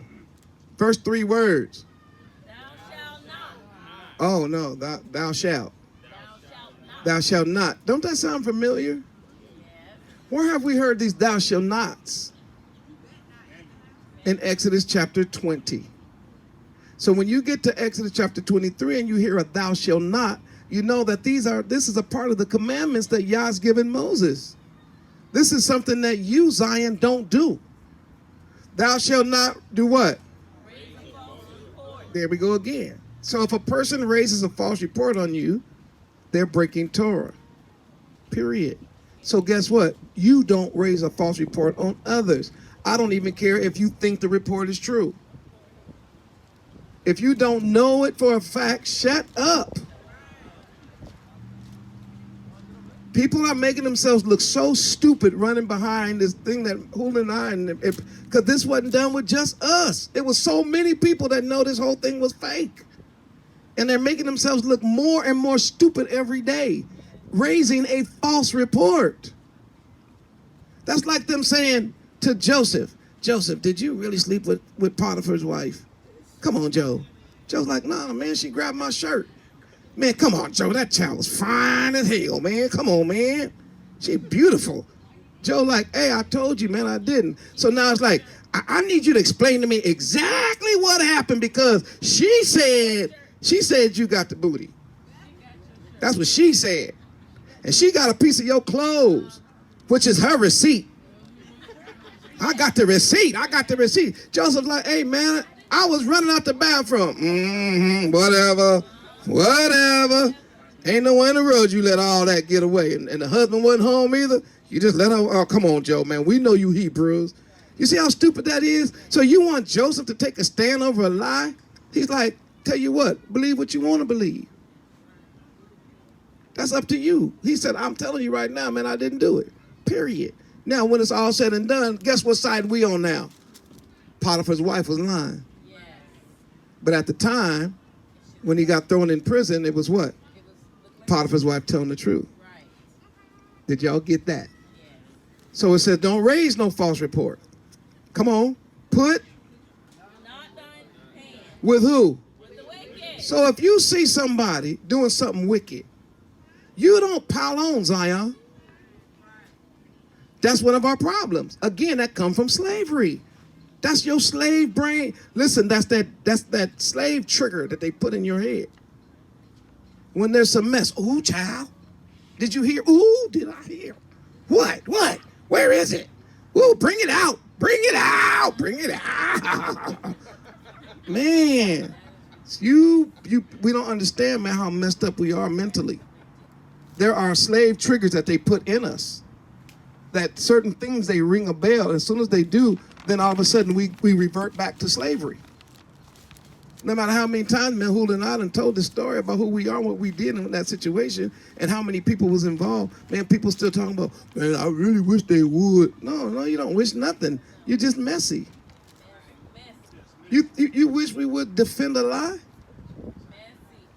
So what if I say you was out sleeping with brown bunny rabbits? Are you going to sit there and try to defend that online? I just want to say that what was said about me about them brown bunny rabbits is not true. You know, that sounds stupid. Not defending that. Because you don't join with the wicked. Did you hear so-and-so with them brown bunny rabbits? And now all over the world, man, like brown bunny. And like, what are y'all talking about? People? See how stupid it is? Stop doing that, Zion. That's a law. He says, put not thine hand with the wicked. In other words, get out of them circles. And y'all still watching those videos, that's on you. Yah is pulling his children apart. With the wicked to be an unrighteous witness, which means you're witnessing to something that's not true. So you're being unrighteous. That means you're not in the pathway of righteousness. You're not Zaddik. Verse 2. Thou shalt not follow. Thou shalt not do what? Follow. What? A multitude. To do what? Evil. See, there it is again. It's dysfunction.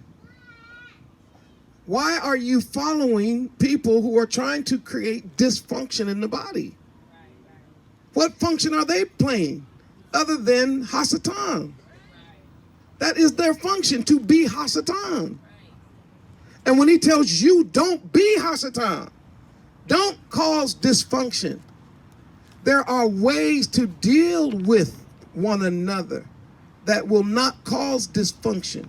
It will cause function. And one of those ways is consider how you would want to be treated. Thou shalt not follow a multitude to do dysfunction. Come on. Y'all need to slow down. Thank you for this table over here. Hallelujah. Neither shall thou what? To what? To do what? To twist judgment. that one of the real word behind that word to twist judgment is to pervert it. Remember when our king was taken to court and Caiaphas and Annas hired people so that they could try to find a real reason in order to get the Messiah. But remember, Pilate knew the whole time that this had nothing to do with anything except envy, jealousy. I'm talking about the judge knew. It's in your Bible. The judge knew that this case was not a case that should have even appeared before him. And the reason why he knew it is because he said, y'all got a law, take him and judge him yourself. He's like, man, this ain't even word that even come to my courtroom. But when it came with such vigor, and when it came with such passion, and when they started making so much noise, and it was so many, Moreh, you know, man, there's thousands of people saying something about you. How about this? It's millions of people saying stuff about me. So what? I've been talked about. Y'all don't understand. That right there, people who know me know, y'all don't even get that part. There's no way I could even be in a position of a Moreh if I really cared what people were saying about me. It stopped being about me like 20 years ago. This thing is all about Yah. It's about Torah. And so therefore, when people want to speak in a cause and twist judgment, they are following what the Bible said don't do. It ain't about me. They are false. They are violating Scripture. Neither shall thou continuance, a poor man in this cause. Oh, the continuance of a poor man in this cause. And he goes on about that. But I wanted to just show you that one of our laws is exactly what's going on right now in Israel is something that we are commanded not to do. So what are the people doing? They're trampling Torah. They're saying that in this case, Torah don't matter. No, in every case, Torah matters. All right. Let's go to, by the way, don't forget that verse, Exodus 23 and 2. 1 and 2. Leviticus 19. So that's Exodus. That's law, right? Exodus, hit that Leviticus 19.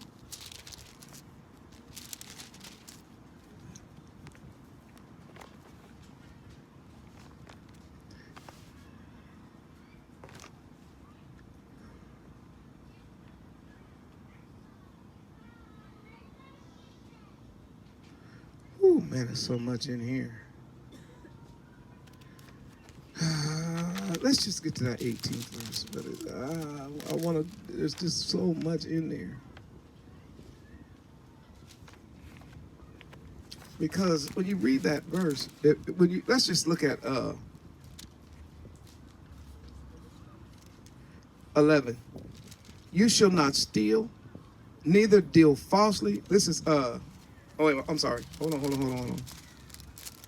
18. No, Leviticus 19. Yeah. There it is. Yeah. Watch this. It says, you shall not steal, neither deal falsely. Y'all in verse 11, 19:11? What does it say now? Neither lie one to another. So why are you still doing it? Because you're walking over Torah. You're trampling Torah. You lying not only to yourself, y'all lie to each other. Come on. And you shall not what? What? When a person says, you know, Yah told me to put this out. Yah told me, the Spirit told me that I need to just say this. The Ruach told me, you know what? You're violating the law.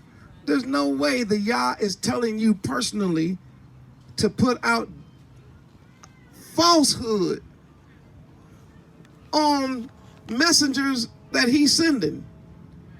That's the devil. You talking to Satan. Hasatan is the devil. He's the one opposing the children of Yah. It's in the Bible. He says, you shall not swear by my name falsely, neither shalt thou profane my name, the name of thy Elohim. I'm Yah. Thou shalt not defraud thy neighbor. Oh, there we go again. So how are you defrauding? Oh, you just walking on all these? You stamping on all these like it don't matter? Neither shalt thou abide, neither rob him. The wages of him that is hired shall not abide with thee all that night until the morning. Now I'm going to give you this, but this is not a part of my message. People always talk about, they're going to always try to attach something of the ark or any other ministry that's doing something positive to money. Understand something. The workman in our scripture is worthy of his hire. So if the ark, myself included, if we're putting in work for the kingdom, then, and you are benefiting from our work, then according to the text, you are not supposed to keep the wages of the workman overnight. Now you got people saying, he's out there teaching from money. The Bible, it says the workman is worthy of his hire. So somebody said, well, why should I give? Because you watched the video and got something. And you know it. I ain't got to tell you. I know you're learning. I know you're seeing something you ain't never seen before. And you didn't do the work to get it. All you did was click on the channel and you got the work from us, our hard labor. And in return, you're supposed to support. That's the book. Well, don't turn that thing into something about money. It ain't about money. It's about your heart. You don't work somebody and then don't pay them. That's against Torah. And if you don't want to support, why are you watching? Because by now I think y'all know I ain't trying to get more views. I hope you see that. I'm trying to, the ones that are viewing, I'm hoping that they learning Torah and walking in Torah. Where'd I stop? 14. Thou shalt not curse the deaf. Man, that's another thing. Or put a stumbling block before the blind. That's exactly what's going on right now. People who really can't hear, we try to help them hear, and you causing a curse by putting up a way that, trying to put in false information so they can't hear Torah. Or you got people blind right now trying to see, and they come to Hulda's channel, they come to my channel, they got other brothers that's out here doing this, and now you trying to tell them, don't look. When you've been looking for 2 years and your eyes is open. You Hebrews is something else. You don't, let me move on. This is the law. You don't put a stumbling block in front of blind people. We just come up out of slavery. We got a mindset. Some of us just escaped the Christian church. Barely got out of there in time. And now you got a few Hebrew teachers who dedicated their life, and you have dedicated your life to put a stumbling block between the new believer and the truth. Boy, y'all don't know what you're dealing with. But thou shalt fear thy Elohim. I am Yah. All right, 15. You shall do in what? That means if you're judging something and it's false, then you're doing unrighteousness in judgment. That's exactly what's going on. And I'm not going to not talk about something that's in the Bible. Stop telling me not to talk about something. I won't talk about it. Because we got to stop it. The next generation for sure got to stop it. See, I expect that from this generation because y'all don't know nothing else. Dr. Phil, Oprah Winfrey, Jerry Springer, all that stuff came out, and it got you thinking that you're supposed to say something in the same crowd when the man say, and women is like this, they be like, yeah. But wait a minute, brothers, you know y'all like that, yeah. And everybody got, I just want to say something. And they say something, everybody clap. I just want to say something, everybody clap. And it moved from that to Facebook, to where everybody got something to say. And then people put like. And the person said, ooh, I must be telling the truth. No, fool, you're telling a lie. And you're telling a lie to other liars. Did you catch it? They don't get it. You don't get it. Because everybody is sottish. Where'd I stop at? Leviticus. Oh, thank you. All right, Leviticus. I done spoke to the sun went down.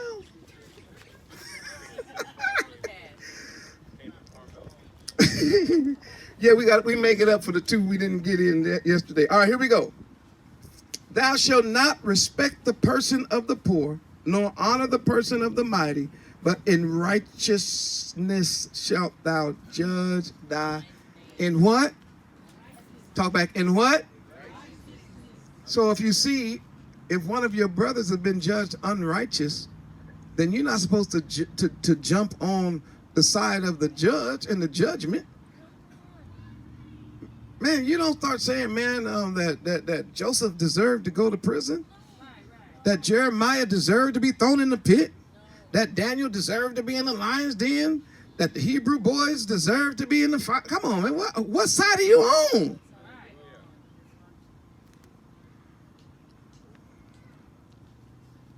Verse 16. I need everybody to read this one. Come on. Thou shalt what? Go up which way? Up? Come on. They scroll up. And they scrolling down.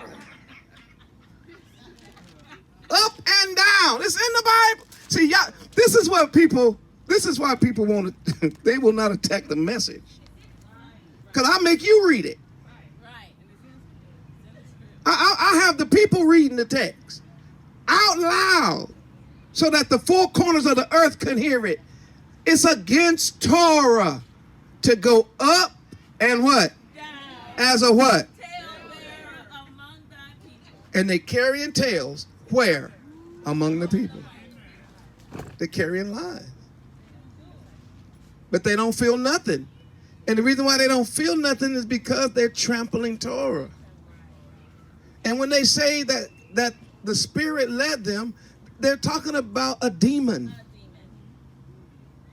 I told you before that the demon is motivating to do evil, but it's Yah himself, who is pointing them in the wrong direction. That's hard for y'all to grasp. But read Ezekiel and find out how Yah says, I will set up certain false prophets that will erect idols. Right. And you will follow them because you will have already had those idols where? You was already looking for something. And I'm going to bring you people who got the something you was looking for, even though that something was false. Why? Because I got to separate my people. It has to be done. Because when we get together, we need all of the ones that got thrown off by something as stupid as this. They can't go with us. If you can't handle something this small, and especially when, as a Moreh, I'm telling you that it ain't just me who was there. There's hundreds of people that know what happened. If you can't get over something that little, you can't go with us where we're heading. Because this is just what they used to call, yes. Let's get that. Ezekiel 14. Somebody thought I made it up. Ezekiel 14, 9 through 12.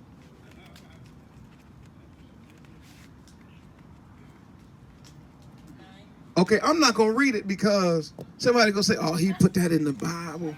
There ain't no telling what they're going to say about me now. Yeah, what translation is that? If I read it in Hebrew, y'all not going to get it. So let's read it in English. King James Version. Somebody with a loud voice, because we're going to get it on film. Ezekiel 14, 9.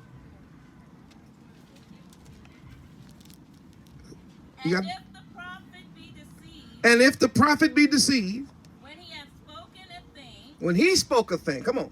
I, Yahuwah, have deceived that prophet. Woo, he said, I did it. When Judas receipts, claiming to be a prophet of Yah, a teacher of Yah, put out a video on me. But he was deceived about the information. Y'all get this? Right. Guess who did it? Yeah. Come on. And now all the people who follow him are also deceived. That's the whole point. Right. Come on. And I will stretch out my hand. I'm going to stretch out my hand. That's Yah. Come on. Upon him and will destroy him from the midst of my people. He said, I got to get him. I'm going to use my hand and I'll get him out of the midst of Israel. Why? Because after you do something like that, you know how hard it's going to be if he wanted to get back in this fellowship. Man, people will be like, nah, player, You out, boy. Man, we good. We don't need your kind. You cause a lot of damage, unnecessary damage on falsehood to happen in the kingdom. And as a result, the snowball effect is going. And we understand Yah does it to separate people. Come on. Come on. And they shall bear the punishment of their iniquity. Woo, they're going to bear the punishment of their iniquity. Come on. The punishment of the prophet shall be even as the punishment of him that seeketh unto him.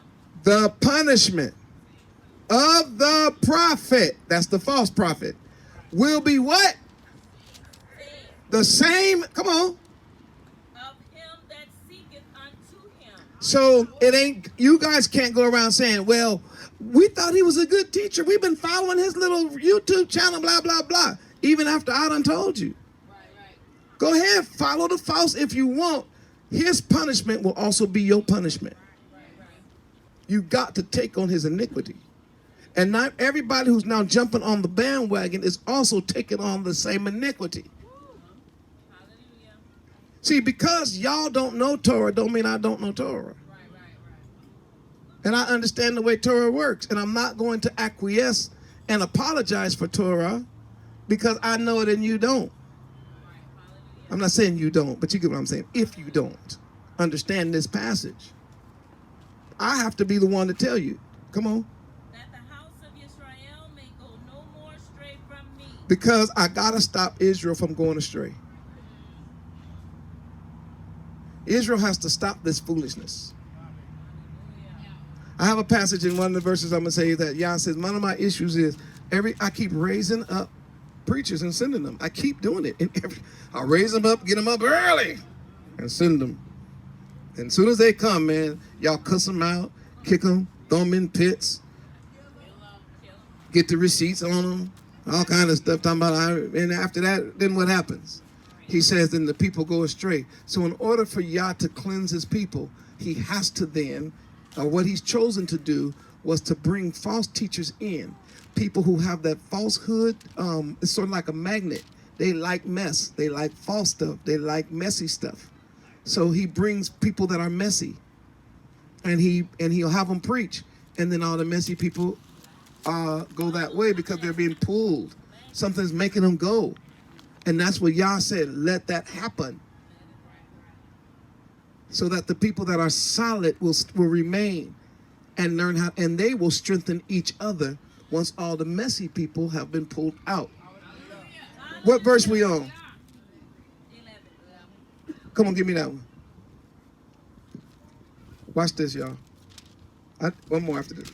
Watch this. Be polluted anymore with all their transgressions. It's not going to be with all that. Come on. But that they may be my people. So that they can be my people. Come on. And I may be their Elohim. And I will have the final say in their life. Right. I have to pull out the mess and be left with the people who allow me to be the final say, which is Torah. We got another verse? Yes. Wait, we got one more. That was 11. We got 12. Was that 12? That was 11. Read 12. The word of Yahuwah came again. Oh, no. 11 was good. Yeah. All right. Give me another. Jeremiah 23:21. This is called biblical what? This is when we get our exercise. This is how we build up our muscles, Zion. This is how we learn how to walk according to the words and the instructions of our blessed Elohim Abba Yah. Hallelujah. It's biblical calisthenics. We're working out. Good to see you, man. Shalom. He's back. Hallelujah. All right. That Jeremiah 23, what verse? Oh, 21. 26. 21. 26. Chapter 23, verse 21. Let's get it. 23, 21. I have not sent these prophets. I have not. Ooh, my God. But what? Yet they ran. But yet they what? Ran. Notice when somebody gets something they think is juicy, they're like, ooh, we're finna run with this. Y'all said, man, I ain't sent them preachers. I ain't sent them teachers. They running. And I ain't sent them. Wait a minute. Hold on. Let me get this text because I want to show y'all something in this. I have a message on this and I'm trying to, I think it's the slippery preacher. But come on, keep going. I have not spoken to them. I have not spoke to them. Yet they prophesied. Yet what? I ain't talked to them, but they got up and said, well, because someone else has said something about Moreh, I think this is an opportunity for me to say something. By the way, Moreh did take me in when I was in a homeless shelter. He did feed me. He did spend thousands of dollars on me while I was with him.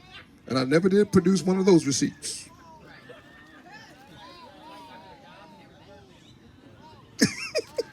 Stupid. And yet y'all gonna listen to a person like that? That's ridiculous. It shows how sottish you are. Everybody who say they're a preacher, man, ain't no minister, ain't no preacher, ain't no prophet. A whole lot of folks just got up and run with it because they have the gift of gab. Hallelujah. If y'all spend any time practicing English, you can sound important too. I'm an English major. If I really wanted to, I could speak in words that y'all would have to grab a dictionary. But I grew up in the country and I understood something. It's better for me to talk like this in plain words of English. Because if I start talking about ontological expressions of creation, y'all be like, what did that Negro just say? And I don't have time to be sitting here trying to translate stuff. No, I talk like this to my people because they can hear and they can understand. Using big words don't make you no preacher, no prophet. And trying to speak the King's English when you was raised in the hood don't make you nobody special. The language we need is Hebrew. Am I right about it? Make me lose my spot talking about these false prophets. Verse 22.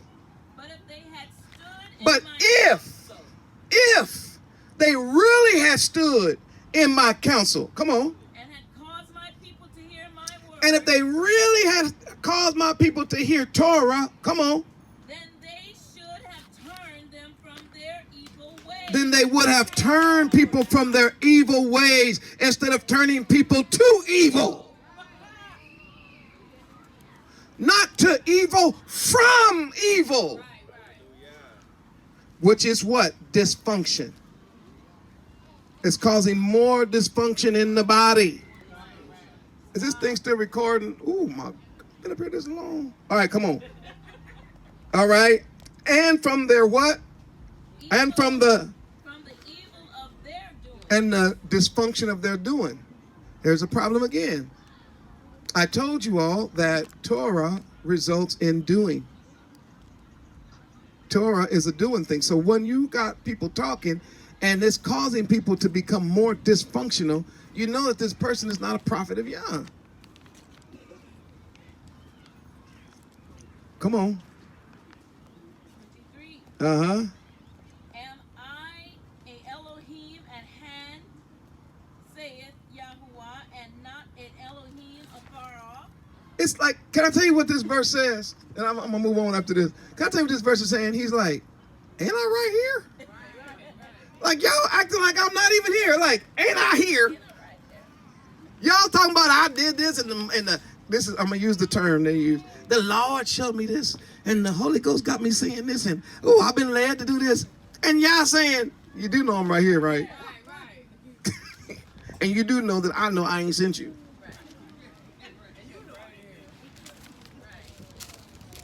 I got a brother saying, man, we got so many Hebrews running around with ragu visions. In other words, they had a bad dinner. Yes. And they done had some spicy food. And now they get a dream, and all of a sudden, they know the Torah. No. You should have drank some water and clean your system. Because every dream you get is not from Yah. Every vision you see is not from Yah. Y'all got that from TV and Facebook. You stop that. Sometimes you get a dream and you get a vision, it's foolishness. Sometimes it don't make no dang sense. Sometimes your brain is trying to put together some stuff you was just thinking about that day. And your brain was trying to tell you in a dream, you is out of your mind.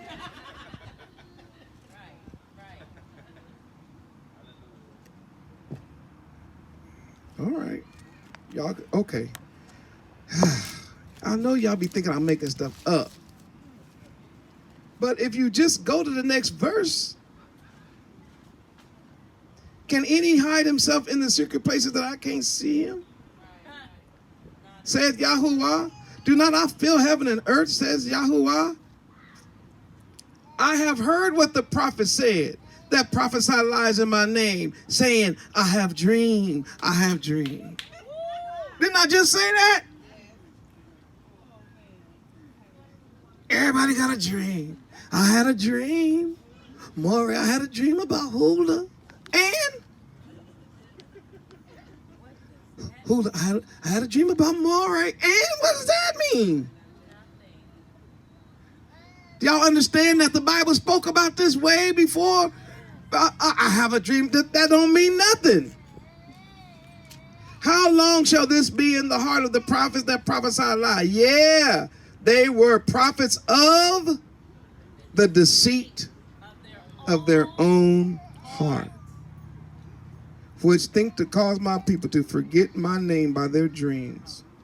In other words, they'll put down Torah to make you try to follow that, which tell everybody, every man to his neighbor, as their fathers have forsaken my name for Baal.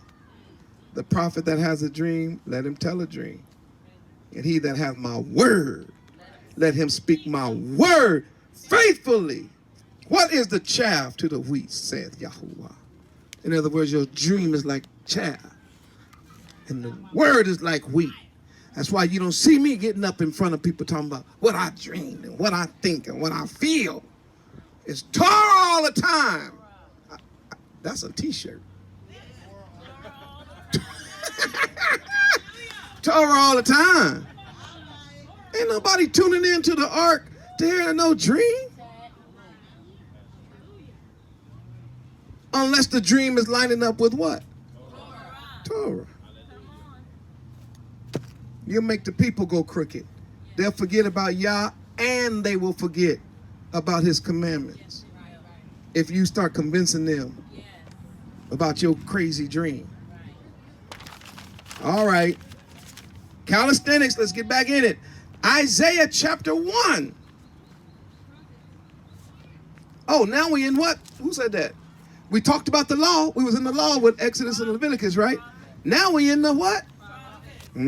Prophets. Isaiah chapter 1. Let's get around verse 17. Matter of fact, let's start at verse 1. I'll read it because of time. Isaiah chapter 1. Listen to this. Well, me and my boy, we be talking about this all the time. People don't understand that the Bible has spoke about this time a long time ago. Now I'm starting to give him praise for all the stuff I've been through in my life, because I never knew it was going to lead up to a time like this. Now I can see why I had to go through certain things, so that when other stuff happened, I would have already been there and done that and seen it. Watch this in the text. Y'all follow this. Watch this. The vision of who? Isaiah. Does that say the vision of Moreh? The vision of Yoshiyahu? Does that say anything like that? The vision of Huldah? This is the vision of who? Yoshiyahu, son of who? Amas, which he saw concerning who? Yehuda. Oh, that's us. Can y'all write that down? That's us. He had a vision about who? Us. Right? Us in there. That's us. This is his vision about who? Us. He ain't lying. This is about us. Judah and Jerusalem in the days of Uzziah to Jotham, Ahaz, and Hezekiah, the kings of Judah. Verse 2. Hear, O heavens, give ear, O earth. For Yahuwah has spoken, I have nourished and brought up children, yet they have talked back. Rebelled against me. Who rebelled against Yah? His children. And who was the children? Us. That's us, huh? That's us. We rebelled. Verse 3. The what? The ox knows who? The ox knows who owns him. Y'all call it a dumb ox, a brutish ox. But at least that dumb brute ox that's pulling that big old plow, at least he know when his owner come around. Watch this. And the ass, y'all can say ass in the Bible, and the ass is what? The ass is that stubborn half horse, half mule. The donkey, the ass. It says he knows where his father's house is. Verse 2 still. But what? Israel don't know. He said, man, Israel don't know, ain't got a clue about who his daddy is, nor do we have a clue about who his home is. He think his daddy is the U.S. government. He think white Jesus is his God. He think America is his home. He think English is his language. He think Christian is his identity. He has no clue. Matter of fact, and they don't even want to consider it. Do you see that at the bottom? Have you noticed when you try to tell them, they don't want to hear it? That means they don't consider it. Like, I'm not even going to think about that. Why not? You should. Oh, the reason why you're not is because you talked about right here. This is you. Watch this. What? Sinful nation. A people what? That means it ain't nothing but so much iniquity is on us. Come on. Seed of who? Children that are. They have forsaken Yahuwah. They have provoked the Holy One of Israel unto anger. They've gone away. Which way? Backward. Here's our people. That's why I'm not deceived. That's why I understand it. I read Torah all the time. And this helps me understand what I'm up against when I'm teaching. He says, what? Verse 4. Sinful nation. The nation is sinful. So therefore, when they sin, don't be shocked. It's a sinful nation. A people laden with iniquity, seed of evildoers, children that are corrupt. They forsaken Yah. Provoked the Holy One of Israel. Going away which way? Backwards. They're backwards. Instead of being functional, they're what? Dysfunctional. They're backwards. Instead of helping each other, they hurt each other. Instead of love each other, they hate each other. I'm not going on with that. They're backwards. Why should you be stricken anymore? You only revolt more and more. The whole head is sick. So when we tell people, man, that a nation is sick in the head, that's just not capping or playing the dozens. That's the truth. Slavery put a disease in your mind. You're sick. You got to be healed. The whole heart is what? You're weak. From the sole of the foot unto the head, there is no what? That word is stability. It has to do with a foundation. Here's the real word. It's the word constitution. And the idea of a constitution is like the very vital part of something. And so when a person does not have a strong constitution, that means anything can sway them one way or another. All right. He says the whole heart is sick. Where am I at? What verse? But let me tell you about our people. What do they have? Verse 6. It's right here in the text. The first one. Wounds. Who's been wounded? Us. 400 years of slavery men did a job on us. We're wounded people. I have a brother that always say this, and hurt people hurt people. Wounded people wound people. So that's why people are trying to hurt me. They hurt. They ain't got to do with me. I don't know these people. I don't lose no sleep. They spending more hours watching my videos than I do. I don't watch my own videos. And I'll be like, Moreh, cut it off, man. It's too long. Like today, 1 hour and 39 minutes I've been up here. Man, what are we talking about? We're wounded people. We're bruised. So we want to bruise others. Everybody want to fight, which trips me out. You walk up to a brother and say, Shalom. No, man, I meant peace, man. Shalom, Aki. What does that mean? That means be well, be whole, man. Let y'all put you together. You know what I'm saying? Let your life be fulfilled. Take all that, and then the brother be like, Shalom. Man, your guards is up high. Why is that? You've been hurt. You've been bruised. Many people right now having a problem. These are people on the outskirts. They watching the videos, and a part of their issue right now is that they're being bruised, they're being wounded, and they don't know how to react to that. But they don't understand that you're being hurt because hurt people are hurting you. Understand that. Stop it. If you don't see me hurt, if you don't see me crying over something somebody's saying about me, then don't you be walking around crying for me. Because I don't care about what people say about me. I'm trying to prepare you so that when it happens to you, you don't go around crying. Did that make sense? All you got to do is say, okay. All you got to do is say, you know what? It was prophesied that this was going to happen. He said, they are bruised. They got putrefying sores. That means their sores are still oozing out pus. Yeah, we're out of slavery, and yes, we're coming up out of the church, but we still oozing out pus. Yes. And anybody who's been around sores that keep oozing out pus know it stink. And that's the picture of our people. We're coming out of something. They have not been closed, neither bound up, neither mollified with ointment. That means ain't nobody hugging nobody, ain't nobody trying to help each other get healed. All we keep doing is pulling the scab. When one dude try to get a little scab, we run, pull the scab off. Bleed some more, Hebrew, bleed some more. Ooh, some more. Like, man, I just got out of something, man, that was real painful. Well, bring it back up again. Let's deal with that pain and tear the Band-Aid off. It's like, man, what's wrong with y'all? Slave mind. When you gonna, Moreh, when you gonna get up and go line by line through your accusers? Never. I'm doing it right now with the Torah.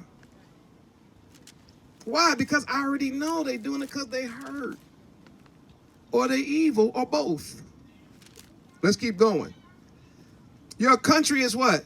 Desolate. Is our country desolate now? Yes, it is. Your cities are what? Yeah, where is your city? Where's y'all city? Where's the Hebrew cities? Gone. Your land? Strangers devoured. Guess who's in your land right now, y'all? Strangers in your land. I don't have to make this up. The prophet spoke about this long time ago.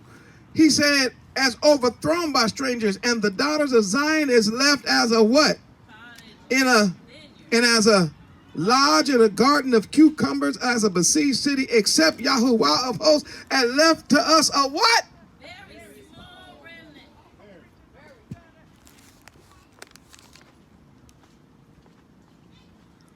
Awakening Remnant Coalition. is part of that very small remnant.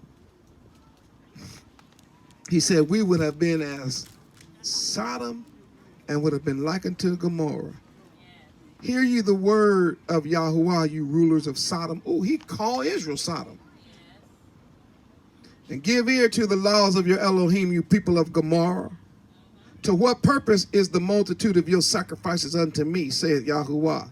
In other words, you full of sin, and yet you want to go through the rituals. How you going to put out something on your brother and then hold Passover?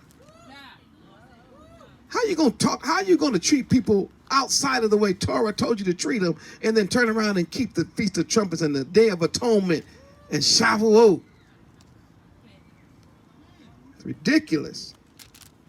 He says, I'm full of the burnt offerings of rams and the fat of fed beasts, and I delight not in the blood of bullocks or lambs or of he-goats. When you come to appear before me, who hath required this at your hand to tread in my courts? Now, how you coming up in here into my presence with all that evil in you? Bring no more vain oblations. Incense is an abomination unto me. The new moons and Sabbath, the calling of assemblies, I cannot away with it. It is the iniquity of those, even those solemn meetings. In other words, it's not that Yah saying I'm against my meetings. He's saying I'm against you coming to those meetings, doing what you do. It's making me sick. You're breaking Torah and trying to keep my feast days. It's ridiculous. He said, even your new moons and your appointed feasts my soul hates. Oh, boy. Do we have a whole new thing going now where people got their own new moons and their own appointed feasts? Yeah. They're trouble to me, and I'm weary of bearing. I'm tired of talking about it. Tired of dealing with it. And when you spread forth your hands, I will hide my eyes from you. Yeah, when you make many prayers, I won't hear you because your hands is full of blood. Did you catch it? I told you, once you go crooked, anything after that, Yah's not listening. When you treat your brother wrong, especially if you put it out online or put it out in the open, at least if it's in your heart, you can go to your brother still. But once you expose it, from that point forward, man, you no good to the kingdom, period. Y'all's not listening to nothing. He's not watching nothing. You get no more credit. And as a matter of fact, you're about to face the judgment. Because your hands are full of blood. And you're talking about, well, I kept the coat and I kept the feast law. I didn't eat no pigs. It's like, man, listen, I don't care what you said. I don't care what you do. You violated the whole law and the prophets when you didn't do unto your brother. When you didn't first think about how you wanted it done unto you. Everything. Because all of this law and prophets lead up to that one thing. You missed that one thing, that means you didn't get it at all. Watch this. Wash you. Make you clean. Put away the evil of your doing before my eyes. Stop it. I be telling people for their own good, hey, you're going down the wrong road. You need to stop. But that's about as far as I can go. Why? Because they driving. They the one with the foot on the gas. I'm not jumping in the car with you. Trying to fight you over the steering wheel and both of us fall over the cliff. How about this? I'll tell you right now. Stop. You're going in the wrong direction. Verse 17. What does it say? And do what? That's right judgment. Righteous. Come on. And what? What else? Come on. Let us, saith, though your sins be, come on, and they shall be what? And though they be red like crimson, they shall be as. Verse 19. If what? You got to be willing, and then you got to be what? So you can't be unwilling and disobedient. You got to be willing and obedient. Then you receive the good of the land. Verse 20. I'll leave it right here. Verse 20. But if you do what? what will happen? For the not my words.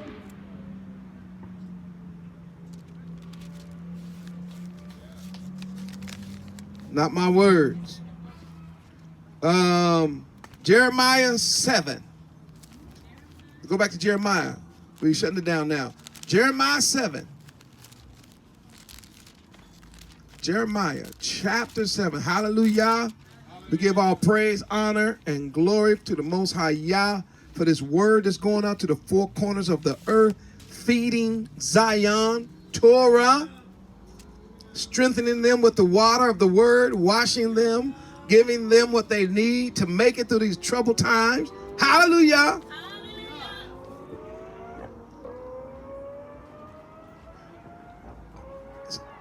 I want to read this whole thing, but time.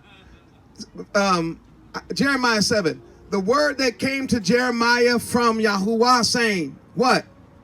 Stand in the gate of Yahuwah's house. And what? Proclaim there this word. He says, I need you to go to the gate. Where? Of the temple of Yah. And say this. So what I'm going to say? Say, hear the word of Yah. Not the word of these false preachers, not the word of these false prophets. Hear my word. All you of Judah that enter into the gates and worship Yahuwah. Thus saith Yahuwah of hosts, the Elohim of Israel. What? In other words, fix your ways. Why do I need to fix my ways? Because they're broken. Broken ways are dysfunctional ways. Hebrews talking about Hebrews and putting out videos and talking about, I got this document, look at this receipt and all that. That's some dysfunctional stuff. You should stop doing the things that got us into trouble in the first place. Amend your ways. Woo. And your doings. And I will cause you to dwell in this place. Verse 4. Because I know some people say, man, Moreh, he just making up stuff. Why? Because y'all be making up stuff. I don't have to make up nothing. Come on. What does it say? Verse 4. Don't trust in lying words. I keep telling y'all following lies. You're going to find out about that in a minute. You're going to look so stupid. You're going to be embarrassed. But worse than that, you might end up in hell behind it.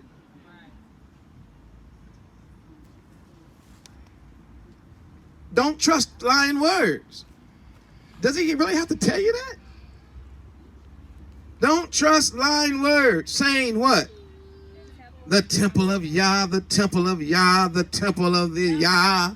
That's the way people talk when they want to get like people to follow them. They go like, the temple of Yah, the temple of Yah, the temple of Yah. So what? You said the temple 3 times. You still lying?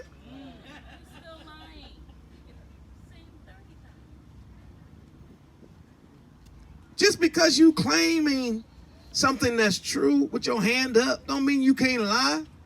Man, I watched them people during that court trial put their hand up in the air and promise to tell the truth and started lying. I almost had a fit because I fear y'all. So I didn't want to, I wasn't planning on. Man, when I saw people literally do that, like, I promised to tell the truth, and then as soon as they put their hand down, they started lying. I said, man, y'all in court. Don't y'all know this is being recorded? Tell the truth and let the chips fall where they may. I'm gonna share something with y'all. Do you know that a brother actually came to me and said, you're gonna have to lie if you want to win this case? And I said, then I'm gonna lose it then. I don't want to win a case bad enough to have to lie. I don't want to lie to win a case. I don't care if the case was for $10 billion. I have to live with my integrity. And I will lose a case to keep my integrity. And that might not mean much to people. That's fine. It means something to me. And guess what? It means something to my children. Man, Pops wasn't going to lie. And that should mean something to you. Let them tell all the lies. talking about I swear to tell the truth. That don't mean nothing. Watch this. For if you thoroughly amend your ways and your doings, if you thoroughly execute, there's the word again, judgment between a man and his neighbor. There's the word again. Do things righteously. If you oppress not the stranger, the fatherless, or the widow, or shed not innocent blood in this place, neither walk after other gods to your hurt. So you see again that same list. Why? Because he's saying you don't want nobody doing this to you, so don't do this to nobody. It's the same thing. And that is over and over and over and over. We already saw that Ezekiel passage. Let's look at Amos. Amos 5:14. See if all the prophets line up with this. Not just listening to Moreh Yoshiyahu. I'm a voice. But I got my voice from reading the voice of my ancestors. This is, matter of fact, Amos is where I get a lot of my boldness from. Amos flat out told the king, man, I ain't no son of a prophet. In other words, man, I ain't one of these cats, man, that's on your payroll.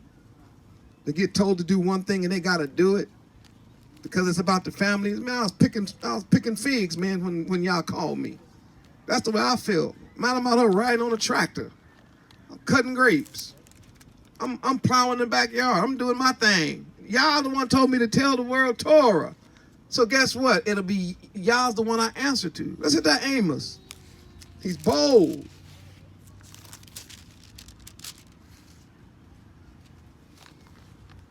Amos 5:14. For time's sake, we'll hit 13 and 14.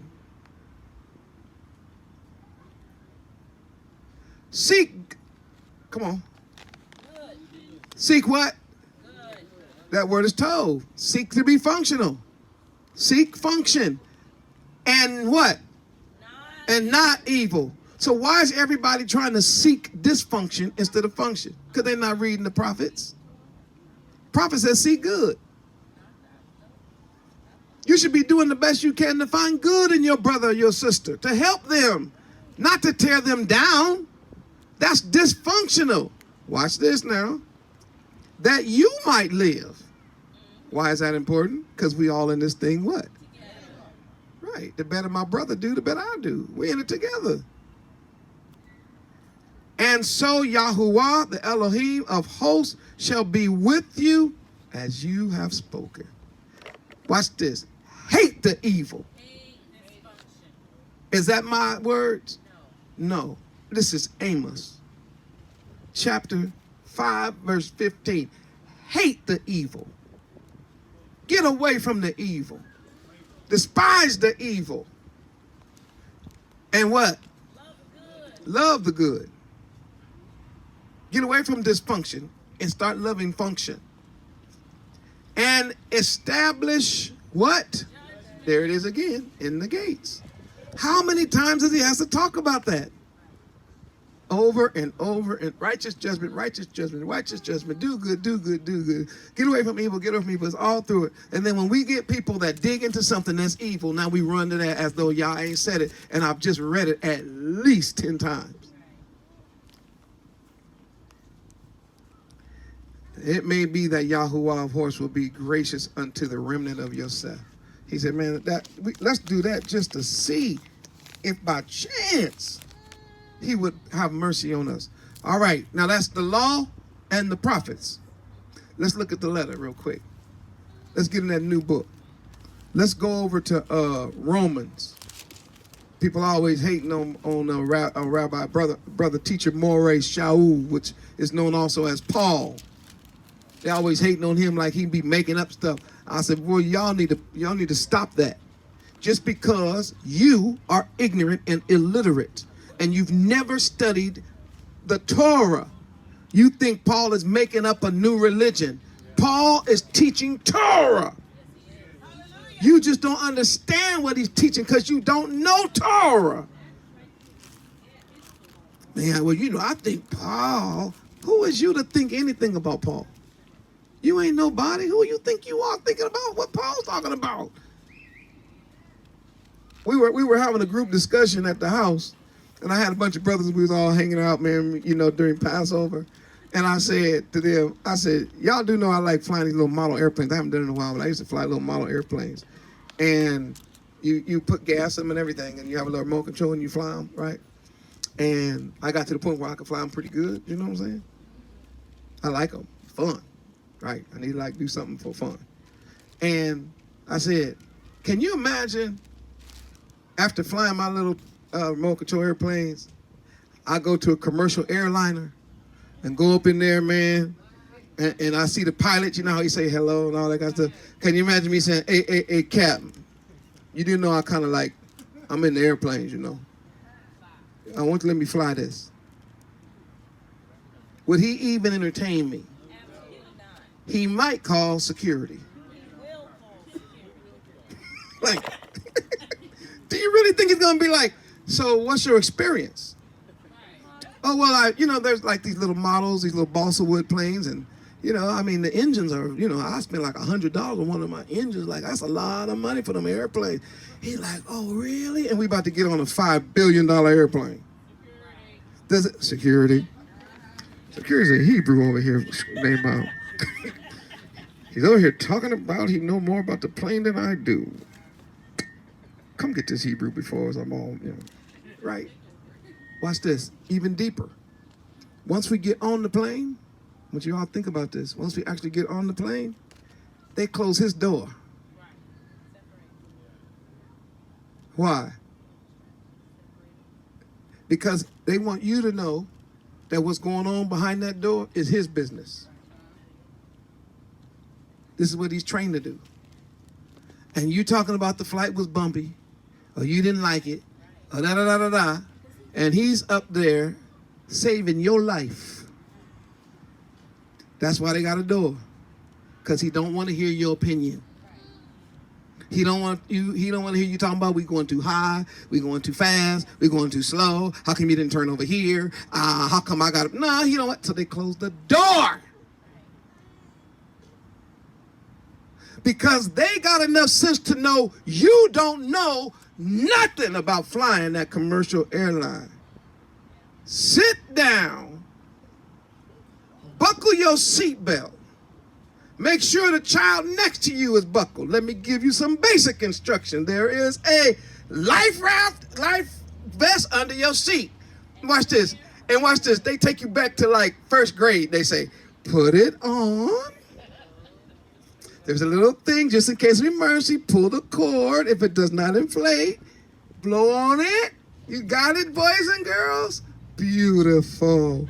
Now, and they go really slow with the passengers. Why? Because they know you don't know. And I guarantee you, in case of emergency, y'all gonna forget everything. Where's the stuff? Where's the life jacket? What's it supposed to do? It's supposed to drop out of the thing. How come this thing ain't blowing up in there? He's like, I told you it wasn't gonna inflate. But the air is flowing through. Do you understand my point? My point is there are levels to this. Paul is on another level than you. And the more you study Torah, the more you will start understanding what he's talking about. Two pilots talk to each other, they know exactly what they're saying. They start talking here about aeronautical terms and things like that. You lost. Altimeters and all that kind of thing, you lost. So stop hating on Paul. That's a problem we have. Paul is from one of our cousins. He's from the tribe of Benjamin. And he was raised up in Torah. And he's a lawyer. He's a master. Romans chapter 13, verse 8. I'm not trying to help the whole world. I'm trying to help Israel. Romans chapter 13, verse 8. Oh, no man, what? Anything. Don't owe no man nothing. But To love one another. to love. He got that from Torah. For He that loveth another hath fulfilled the law. you find out if a person is actually walking in law once they are ahava one to another. If they're not showing ahava, that ain't the law. How does Paul know that? Because he knows the law.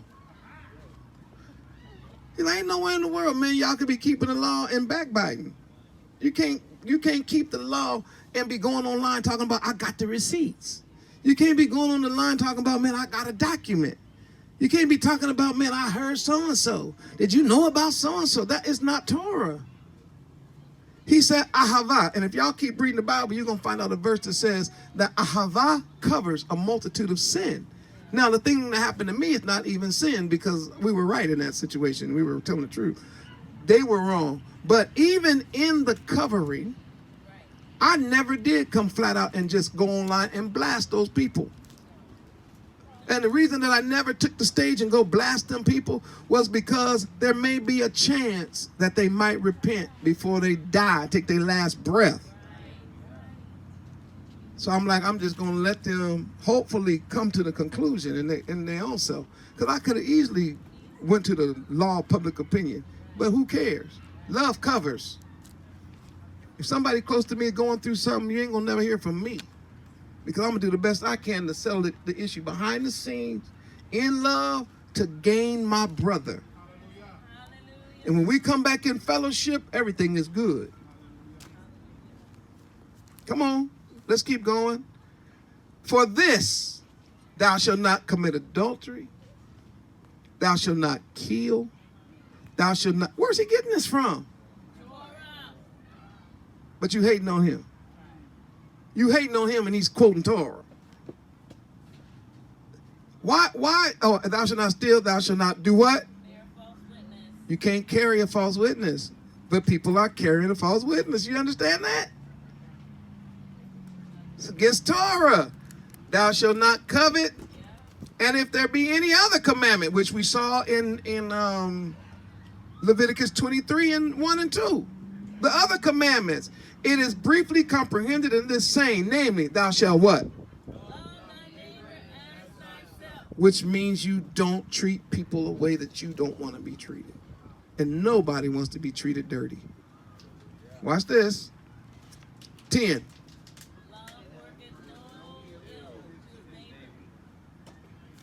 Love one another. Love work no ill. So if you did something that is ill, that's not love. Love don't work ill to his neighbor. That's not ahava. That's not looking out for the best. But notice all the things that he mentioned will cause pain.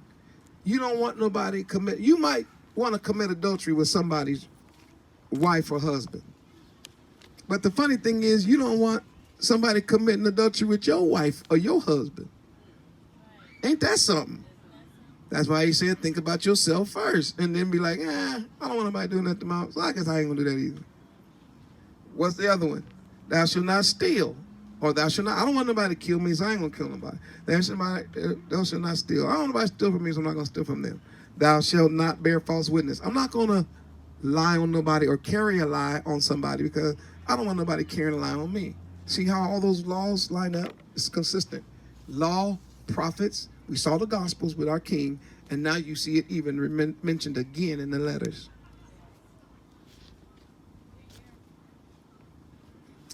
I might as well finish this little passage.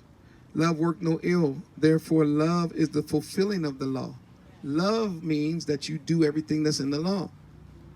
After that, and that, knowing the time, that now it is high time to awake out of sleep. Remember I told y'all we waking up. For now is our salvation nearer than when we believe. Man, we getting closer and closer. The night is far spent. The day is at hand. Let us therefore cast off the works of darkness. Not put on more works of darkness. Pull that stuff off and let us put on the armor of what? Which is Torah. I don't have time right now, but that's Torah. And let us walk what? Honestly, as in the day, and not rioting and drunkenness, not in chambering and wantonness, not in strife and envying. The one thing that's going on right now. But put ye on, right, and make what? Not provisions for the flesh to fulfill the lust thereof. That means don't be running to stuff just because you hear it. Don't be believing everything you hear. Treat people the way you want to be treated. Get that. Give me some of that. Let's hit James. Let's hit Paul already. James chapter 2, and I'm done. James chapter 2, verse 10.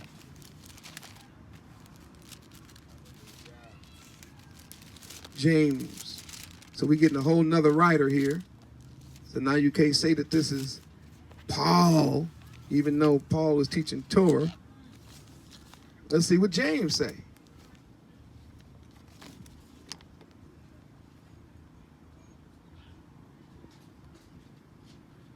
Let's start at verse. There it is. Somebody read verse 8, because I gave you this and we're going to close on this. Come on. If ye fulfill the royal Stop. What's it called? a royal law, There it is. Remember I told you in the beginning that the law that Yah gave us, the Christian church calls it the golden rule. But I told you it's the royal law. Hallelujah. I told everybody Yah for that revelation. It's royalty.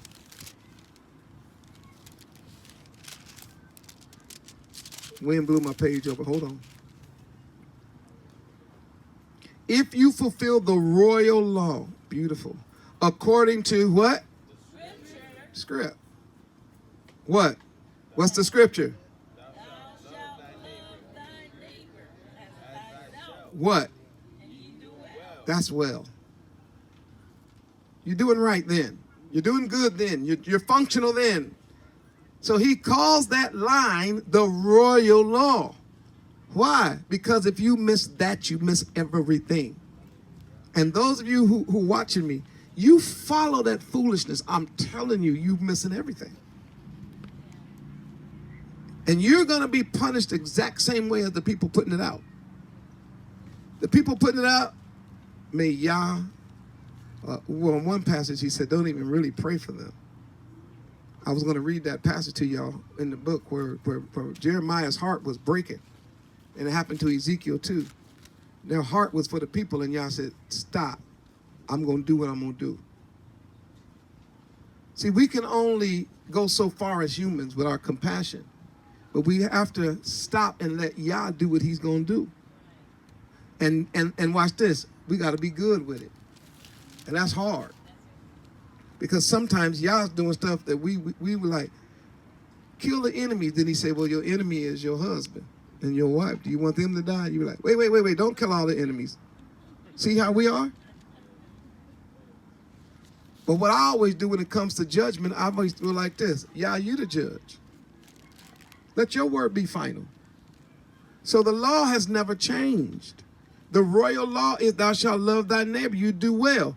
But if you have respect to persons, you commit sin and are convinced of the law as transgressors. Verse 10. Come on, Zion.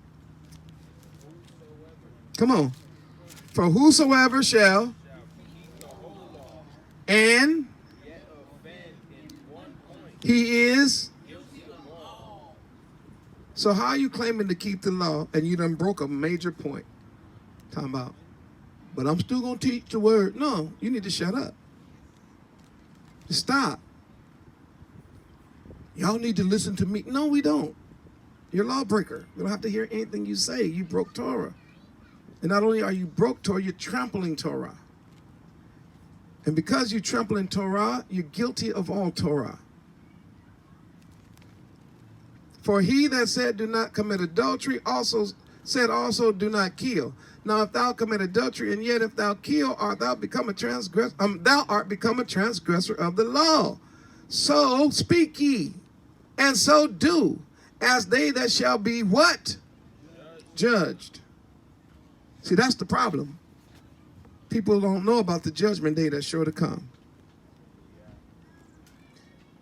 But it says, judged by the law of what? That word is freedom.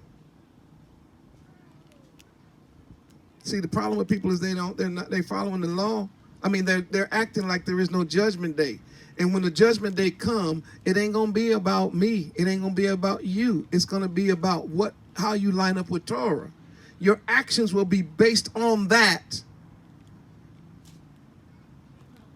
And here's the part that should get fear in all our hearts. For if For he shall have judgment, talk back, without mercy, that hath shown no mercy. when people do stuff to you behind your back, put your name in the street, and they didn't show you no mercy, no kindness, no, just know one thing. When they stand in the judgment, Yah will have no mercy on them. Just know that. They're setting themselves up for a merciless judgment. Not my words. And mercy rejoice against judgment. In other words, the only hope you have is for mercy.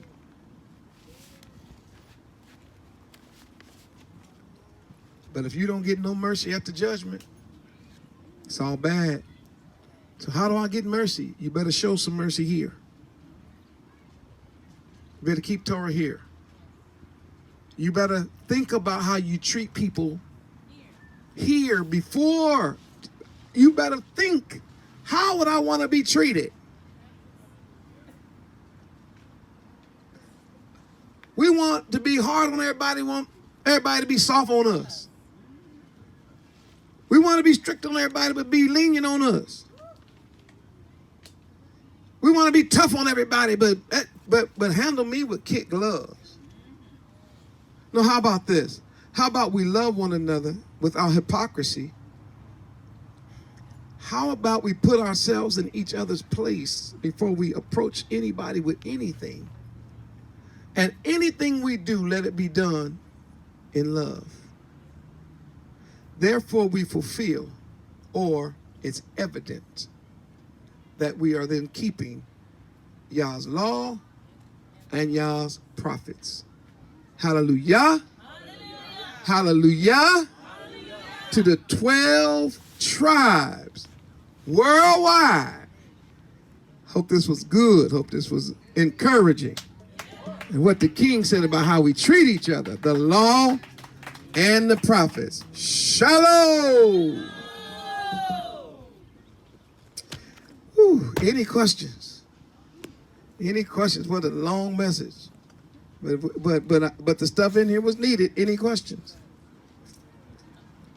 Don't forget to support the Ark. We have a basket right here. Those of you online, don't forget to support the work. If you're learning, if you're growing, you know what this work is about. It's about the same thing that it's been about since we started it. And we've been going all over. We ain't never stopped. And we're not planning to do no stopping. That the support comes from you, and we appreciate it.